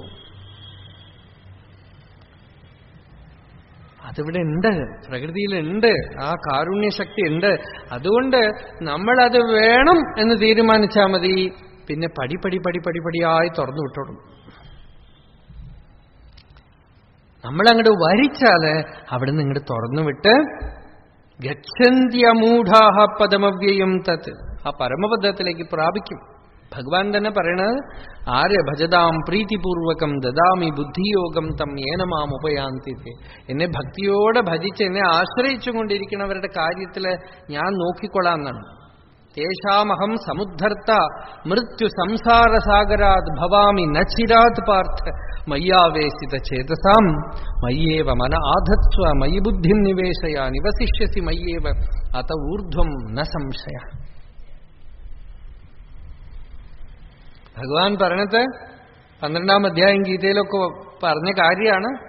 തേഷാം ഏവ അനുകമ്പാർത്ഥം, അവരോട് അനുകമ്പയോടുകൂടി അജ്ഞാനം നീക്കി സമുദ്ധരാമി, അവരെ ഉദ്ധരിക്കും ഞാൻ സംസാരത്തുനിന്ന്. അവർ വീണ് കിടക്കുന്ന സ്ഥലത്തുനിന്ന് ഞാൻ അവരെ പിടിച്ചു പൊക്കി അവർക്ക് അധ്യാത്മവാസന ഉണ്ടാക്കിക്കൊടുത്ത്, അവർക്ക് ഭക്തി ഉണ്ടാക്കിക്കൊടുത്ത്, ജ്ഞാനം ഉണ്ടാക്കിക്കൊടുത്ത്, സത്സംഗം ഉണ്ടാക്കിക്കൊടുത്ത് അവരെ പൂർണ്ണമാകുന്നവരെ ഞാൻ പുറകെ നടക്കും. ആ ശക്തി, ഒരു ഫോഴ്സ് നമ്മളുടെ പുറകെ ഉണ്ട്. അതിനെ അറിഞ്ഞ് അതിന് വഴങ്ങിക്കൊടുത്തിരുന്നാൽ അത് പൂർണ്ണമാക്കിക്കൊള്ളും. നമ്മൾ ഏത് സ്ട്രീമിൽ വീണു എന്നുള്ളതാണ് മുഖ്യം. നിങ്ങൾ പ്രവൃത്തിയുടെ ഒരു മണ്ഡലത്തിൽ ഒരു സ്ട്രീമുണ്ട്. ആ സ്ട്രീമിലേക്ക് വീണാൽ ആ സ്ട്രീം നിങ്ങൾക്ക് സത്യമായിട്ടിരിക്കും. സമൂഹത്തിന്റെ ഒരു സ്ട്രീമുണ്ട്. ആ സ്ട്രീമിലേക്ക് നിങ്ങൾ വീണാൽ ആ സ്രോതസ് നിങ്ങൾക്ക് സത്യമായിട്ടിരിക്കും. അതുപോലെ അധ്യാത്മത്തിലും ഒരു സ്രോതസ്, ഒരു ഓട്ടുണ്ട്. അതിനെയാണ് നമ്മൾ ഗംഗ എന്നൊക്കെ പറയണത്. ആ ഗംഗയിൽ വീണ മുക്തിയാവും നിങ്ങൾ. ആ ഒരു സ്രോതസ്സിന്റെ ഉള്ളിലേക്ക് വീണു കഴിഞ്ഞാൽ ആ സ്രോതസ് നിങ്ങൾക്ക് എല്ലാം അതിനു വേണ്ട സകല കലാപങ്ങളെയും ഒരുക്കിക്കൊള്ളും. അതിനുവേണ്ട കാര്യങ്ങളൊക്കെ അത് ചെയ്തോളും. ബൗദ്ധത്തില് അവരുടെ യോഗദർശനത്തിൽ അങ്ങനെ തന്നെ പറയണ്ട. സ്രോതോജിതൻ, സ്രോതോ വിജയൻ എന്നൊക്കെയാണ് അവർക്ക് പേര്. സ്ട്രീം വിന്നർ എന്നാണ് അതൊക്കെ ഇംഗ്ലീഷിൽ വിവർത്തനം ചെയ്യുന്നത്. അതായത് അധ്യാത്മ സാധനയില് രാമകൃഷ്ണ പരമഹംസർ പറയും, കടലില് കുറെ ദൂരം പോണവരെ ഈ പായ്ക്കപ്പൽക്ക് ബുദ്ധിമുട്ടുള്ളൂ അത്രേ. പിന്നെ കുറച്ചു കഴിഞ്ഞാൽ ഒരു തരത്തിൽ കാറ്റും കോളും ഒക്കെ നിന്നിട്ട് ഒരു ഒഴുക്കിൽ പെട്ടുകഴിഞ്ഞാൽ പിന്നെ കപ്പലിന്റെ പായ ഇതൊക്കെ കെട്ട് അഴിച്ചു വെച്ച് സ്വസ്ഥമായിട്ട് കപ്പൽ പോകുന്നതാണ്. അതുപോലെ അധ്യാത്മ സാധനയിലും ആദ്യം കുറെ മെനക്കെടണം. മെനക്കെട്ടിട്ട് നമുക്ക് ഭഗവാനെ വേണം എന്നുള്ളത്, നമുക്ക് അന്തർയാമിയെ നമ്മൾ വരിച്ചു കഴിഞ്ഞാൽ അന്തർയാമിയുടെ സ്രോതസ്സിലേക്ക് നമ്മൾ വീഴും. ആ സ്രോതസ് നമ്മളെ പൂർണ്ണത്വത്തിലേക്ക് കൊണ്ടുപോയി എത്തിച്ചുകൊള്ളും. അതിൽ സംശയമൊന്നുമില്ല. അതിനെയാണ് നമ്മൾ കൃപ എന്നൊക്കെ വിളിക്കണത്. അതിന് ഒരു ദർശനം ഉണ്ടാവുന്നതാണ് കൃപാസാക്ഷാത്കാരം എന്ന് പറയണത്. ആ കൃപാസാക്ഷാത്കാരം ഉണ്ടായവർക്കറിയാം അത് സ്വതന്ത്ര സ്വച്ഛന്ദ ശക്തിയാണ്. അതുകൊണ്ട് ഇങ്ങനെയൊക്കെ നമ്മൾ സംസാരം എന്നൊക്കെ പറഞ്ഞാലും ലോകജീവിതം എന്നൊക്കെ പറഞ്ഞാലും ഭയപ്പെടണ്ട. മാ ഭൈസ്ത്, അതാണ് ഭഗവാനും അവസാനം സർവധർമാൻ പരിത്യജ്യ മാമേകം ശരണം വ്രജ അഹം ത്വാ സർവപാപേഭ്യോ മോക്ഷയിഷ്യാമി മാ ശുചഃ. താനൊന്നും ദുഃഖിക്കണ്ട, തന്നെ ഞാൻ നോക്കിക്കൊള്ളാന്നാണ്. രക്ഷിഷ്യേ സർവതോഹം ത്വാം സാനുഗം സപരിച്ഛദം സദാ സന്നിഹിതം വീര തത്ര മാം ദ്രക്ഷ്യത്തെ ഭവാൻ. ഭാഗവതത്തില് ഭഗവാൻ മഹാബലിയോട് പറയുന്ന ഒരു കാര്യമാണ്. എല്ലാം കൊടുത്തുവല്ലോ അദ്ദേഹം, അല്ലേ? മഹാബലി തന്റെ സമ്പത്ത് മുഴുവൻ കൊടുത്തു, താൻ നേടിയതൊക്കെ കൊടുത്തു, തന്നെ അങ്ങോട്ട് കൊടുത്തു ഭഗവാൻ. അപ്പൊ ഭഗവാൻ പറയണ, താൻ ഭയപ്പെടണ്ട, രക്ഷിഷ്യേ സർവതോഹം ത്വാം, തന്നെ എല്ലാ വിധത്തിലും ഞാൻ രക്ഷിക്കും. സാനുഗം, തന്റെ കൂടെ ഉള്ളവരും, സപരിച്ഛദം, എന്തൊക്കെ തന്റെ സമ്പദ് സമൃദ്ധികളുണ്ടോ ഒക്കെ, സദാ സന്നിഹിതം വീര, തന്റെ അടുത്തിരുന്നും കൊണ്ട് രക്ഷിക്കും. ഞാൻ വിശ്വസിക്കണോ ഭഗവാനെ? ദ്രക്ഷ്യത്തെ ഭവാൻ, താനത് കാണും എന്നാണ്. ഞാൻ തന്റെ കൂടെ ഉള്ളതും തന്നെ സംരക്ഷിക്കുന്നതും എന്റെ സാന്നിധ്യം താൻ കാണും പ്രത്യക്ഷമായിട്ട്. അങ്ങനെയാണ് ആശീർവാദം, അങ്ങനെയാണ് അനുഗ്രഹം. അപ്പൊ ആ അനുഗ്രഹം, സർവേശ്വരന്റെ അനുഗ്രഹ ശക്തി എന്ന് പറയുന്നത് പ്രകൃതിയിലുണ്ട്. അതിനങ്ങോട്ട് വഴങ്ങിക്കൊടുത്താൽ ഒരു സ്വസ്ഥത വരും ഉള്ളിൽ, ഒരു ശാന്തി. ആ സ്വസ്ഥതയാണ് പരമലാഭം എന്ന് പറയുന്നത്, മഹാലാഭം. ആ ഒരു സ്വസ്ഥത, ശാന്തി, ശമനം. ഉള്ളിലങ്ങനെ വെന്തുകൊണ്ടിരിക്കുന്നതുണ്ടല്ലോ താപം, ആ താപമൊക്കെ ഒന്ന് അടങ്ങും. ഭാഗവത് അതാണ് താപത്രയ ഉന്മൂലനം എന്ന് പറയുന്നത്. ഭൗതികമായ, ശാരീരികമായ, മാനസികമായ എല്ലാ താപത്തിനെയും പിഴുതെടുത്ത് കളയും ഉള്ളിൽ. അല്ലെങ്കിൽ നോക്കൂ, നമ്മൾ അഹങ്കാര മണ്ഡലത്തിലിരിക്കണ വരെ താപാണേ. ഉള്ളിലിങ്ങനെ എന്തൊരു ചൂടാ അല്ലേ? വെളിയിലുള്ള ചൂട് പോട്ടെ, മനസ്സിലുള്ള ചൂട്. മാവൊഴിച്ച ഇഡ്ഡലിയായിട്ട് പുറത്തു വരും, അത്രയ്ക്ക് ചൂടാണ്. ഉള്ളിൽ ഉഷ്ണം, ചൂട്.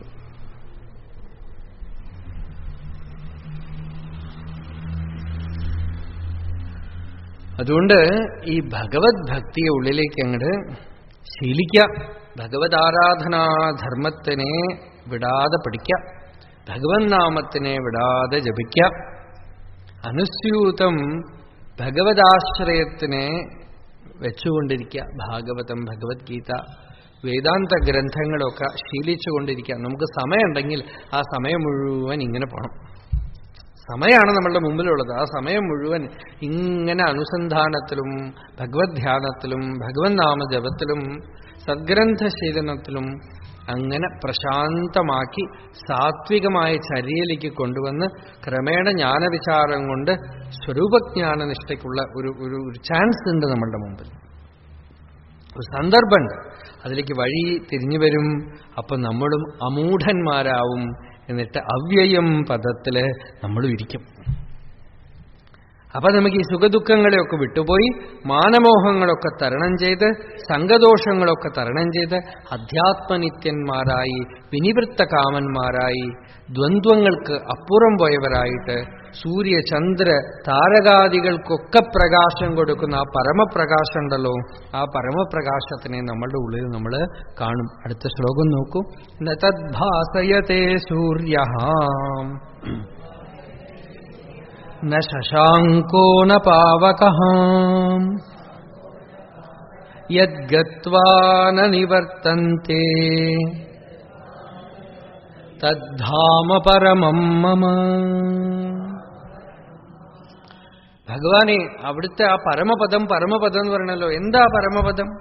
ന തത്ര സൂര്യോ ഭാതി ന ചന്ദ്രതാരകം നേമാ വിദ്യുതോ ഭാന്തി കുതോയമഗ്നി തമേവ ഭാന്തമനുഭാതി സർവം തസ്യ ഭാസാ സർവമിദം വിഭാതി എന്ന് ഉപനിഷത്ത് പറയുന്ന അതേ വിഷയത്തിനെ ആദ്യമേ പറഞ്ഞല്ലോ.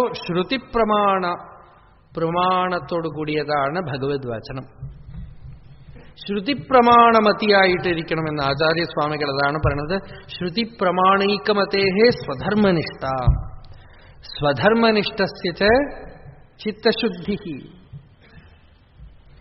സംശുദ്ധചിത്തസ്യ തത്വദർശനം ദൃഷ്ടാത്മതത്വസ്യ പരാവിമുക്തി. ശ്രുതിപ്രമാണ ബുദ്ധിയുള്ളവന് സ്വധർമ്മത്തിൽ നിഷ്ഠയുണ്ടാവും. സ്വധർമ്മനിഷ്ഠയുള്ളവന് ചിത്തശുദ്ധി ഉണ്ടാവും. ചിത്തശുദ്ധിയുള്ളവന് തത്വദർശനം ഉണ്ടാവും. തത്വദർശനം ഉണ്ടാവുന്നവന് ആത്മജ്ഞാനം ഉണ്ടാവും. ജീവൻ മുക്തി ഉണ്ടാവും. അതുകൊണ്ട് ഭഗവാൻ ഇവിടെ പറഞ്ഞു, ആത്മാവിനെ സൂര്യൻ പ്രകാശിപ്പിക്കണില്ല, ചന്ദ്രൻ പ്രകാശിപ്പിക്കണില്ല, അഗ്നി പ്രകാശിപ്പിക്കണില്ല. ഒരു പുസ്തകങ്ങളോ പുറമേ നിന്ന് എന്തെങ്കിലുമൊന്നും ആത്മാവിനെ പ്രകാശിപ്പിക്കാൻ ഒക്കില്ല. അത് പ്രകാശിക്കുന്നത് കൊണ്ടാണ് ബാക്കിയുള്ളതൊക്കെ അറിയപ്പെടുന്നത്. അതിനെ അറിഞ്ഞു കഴിഞ്ഞാൽ യദ്ഗത്വ എന്ന് പറഞ്ഞാൽ യജ്ഞാത്വ ന നിവർത്തന്തേ, വീണ്ടും ബാഹ്യത്തിൽ പെട്ടുപോവില്ല. തദ്ധാമ പരമം മമ, അതാണ് എന്റെ പരമമായ ധാമം. പരമമായ ധാമം എന്ന് പറഞ്ഞാൽ ഇനി എവിടെയോ ഭൂഗോള മണ്ഡലത്തിൽ എവിടെയോ ഒരു വൈകുണ്ഠമുണ്ട്, എവിടെയോ ഒരു ഗോലോകമുണ്ട്, എവിടെയോ ഒരു വിഷ്ണുലോകമുണ്ട്. നിങ്ങൾക്ക് ഭാവന ചെയ്യാം. മരിച്ചു കഴിഞ്ഞിട്ട് പോവാനുള്ള ലോകമൊക്കെ ഭാവന ചെയ്യാം. ശ്രുതി പ്രമാണമാവില്ല എന്നത്രേ ഉള്ളൂ. വേറെ ദോഷമൊന്നുമില്ല. ശ്രുതി പ്രമാണമില്ല അതിനൊന്നും. വേദാന്ത പ്രമാണം അതിനൊന്നുമില്ല. കാരണം ശ്രുതി പറഞ്ഞു ഇവിടെ ഹൃദയത്തില് ഇപ്പോ അറിയണം. അല്ലാതെ ഒരിടത്തും ഉപനിഷത്ത് മരിച്ചു കഴിഞ്ഞ് എവിടെയോ ഒരു ലോകത്തിൽ നീ പോയിട്ട് വിമുക്തനാകാം എന്ന് ശ്രുതി പറഞ്ഞില്ല. അതുകൊണ്ട് ഇവിടെ തന്നെ ഇപ്പൊ തന്നെ അത്രൈവ ഇഹ ചേതവേദീത് സത്യമസ്തി നചേതിഹ വേദീത് മഹതീ വിനഷ്ടി. ഇവിടെ തന്നെ നീ അറിഞ്ഞിട്ടില്ലെങ്കിൽ വലിയ നഷ്ടമായി. ഇവിടെ എവിടെ അറിയണം? ഹൃദയത്തിൽ അറിയണം. ഹൃദി ഏഷ ആത്മാ ഹൃദി തസ്മാത് ഹൃദയം. ഈ ആത്മാ ഹൃദയത്തിൽ അനുഭവപ്പെടുന്നു. ഹൃദി ഈ സെന്ററിൽ അനുഭവപ്പെടുന്നത് കൊണ്ട് ഈ സെന്ററിന് ഹൃദയം എന്ന് പേര്, ഹൃദയം എന്ന പേര് വന്നു. അതുകൊണ്ട് ഹൃദയത്തിൽ തന്നെ ഭഗവാനെ അനുഭവിക്കണം, ഹൃദയത്തിൽ തന്നെ ആത്മാവിനെ അനുഭവിക്കണം, ജീവിച്ചിരിക്കുമ്പോൾ തന്നെ അനുഭവിക്കണം. ഇതൊരു പോസ്റ്റ്മോർട്ടം എക്സ്പീരിയൻസ് അല്ല, ഇവിടെ തന്നെ അനുഭവിക്കണം. ആ പരമധാമം അതാണ് ധാംനാസ്വേന സദാ നിരസ്ത കുഹകം സത്യം പരം ധീമഹി എന്ന് ഭാഗവതം തുടങ്ങുമ്പോൾ പറഞ്ഞു. എപ്പോഴും പ്രകാശിച്ചുകൊണ്ടിരിക്കുന്ന ധാമം നമ്മളുടെ ഉള്ളില്, നമ്മളുടെ ഇരുപ്പായിട്ട്, നമ്മളുടെ എക്സിസ്റ്റൻസ് ആയിട്ട്, നമ്മളുടെ ഞാൻ എന്നുള്ള ചൊല്ലിന്, ഞാൻ എന്നുള്ള അനുഭവത്തിന്റെ ഉണ്മയായ പൊരുളായിട്ട് പ്രകാശിച്ചുകൊണ്ടേയിരിക്കുന്ന പരമധാമം. അതുകൊണ്ട് ഞാൻ എന്നുള്ളത് വാസ്തവത്തിൽ എന്താണെന്ന് ആരാഞ്ഞു നോക്കുന്ന ആൾക്ക് ഈ പരമധാമം ഹൃദയത്തിൽ പ്രകാശിക്കും. അതാണ് നമ്മളുടെ ഇരിപ്പിടം, അതാണ് നമ്മളുടെ നില എന്നറിഞ്ഞ് അവിടെ നിന്നാൽ പിന്നെ ച്യുതിയില്ല. അതിന് നിൽക്കാനുള്ള ശ്രമമാണ് ഈ അധ്യാത്മനിത്യാഹ എന്ന് പറഞ്ഞത്. ആ സത്യത്തിനെയാണ് ഉപാധി സമ്പർക്കം കൊണ്ട് ജീവനായിട്ടും അംശമായിട്ടും ഒക്കെ കരുതുന്നത്. ഉപാധി സമ്പർക്കത്തോടുകൂടെ വരുമ്പോൾ അത് ജീവനായിട്ടും അംശമായിട്ടും ഒക്കെ തോന്നുന്നു. അതാണ് അടുത്ത ശ്ലോകത്തിൽ ഭഗവാൻ പറയണത്. അത് നമ്മൾ നാളെ കാണാം. സർവേപി സുഖിനഃ സന്തു സർവേ സന്തു നിരാമയാഃ സർവേ ഭദ്രാണി പശ്യന്തു മാ കശ്ചിത് ദുഃഖഭാഗ് ഭവേത് യതോ മമാത്മാ ഭവസി ത്വമേവ തതോ ന വാച്യം മമ കിഞ്ചിദസ്തി യഥാ തവേഷ്ടം കുരു മാം തഥൈവ ത്വാം ആത്മനാഥം രമണം.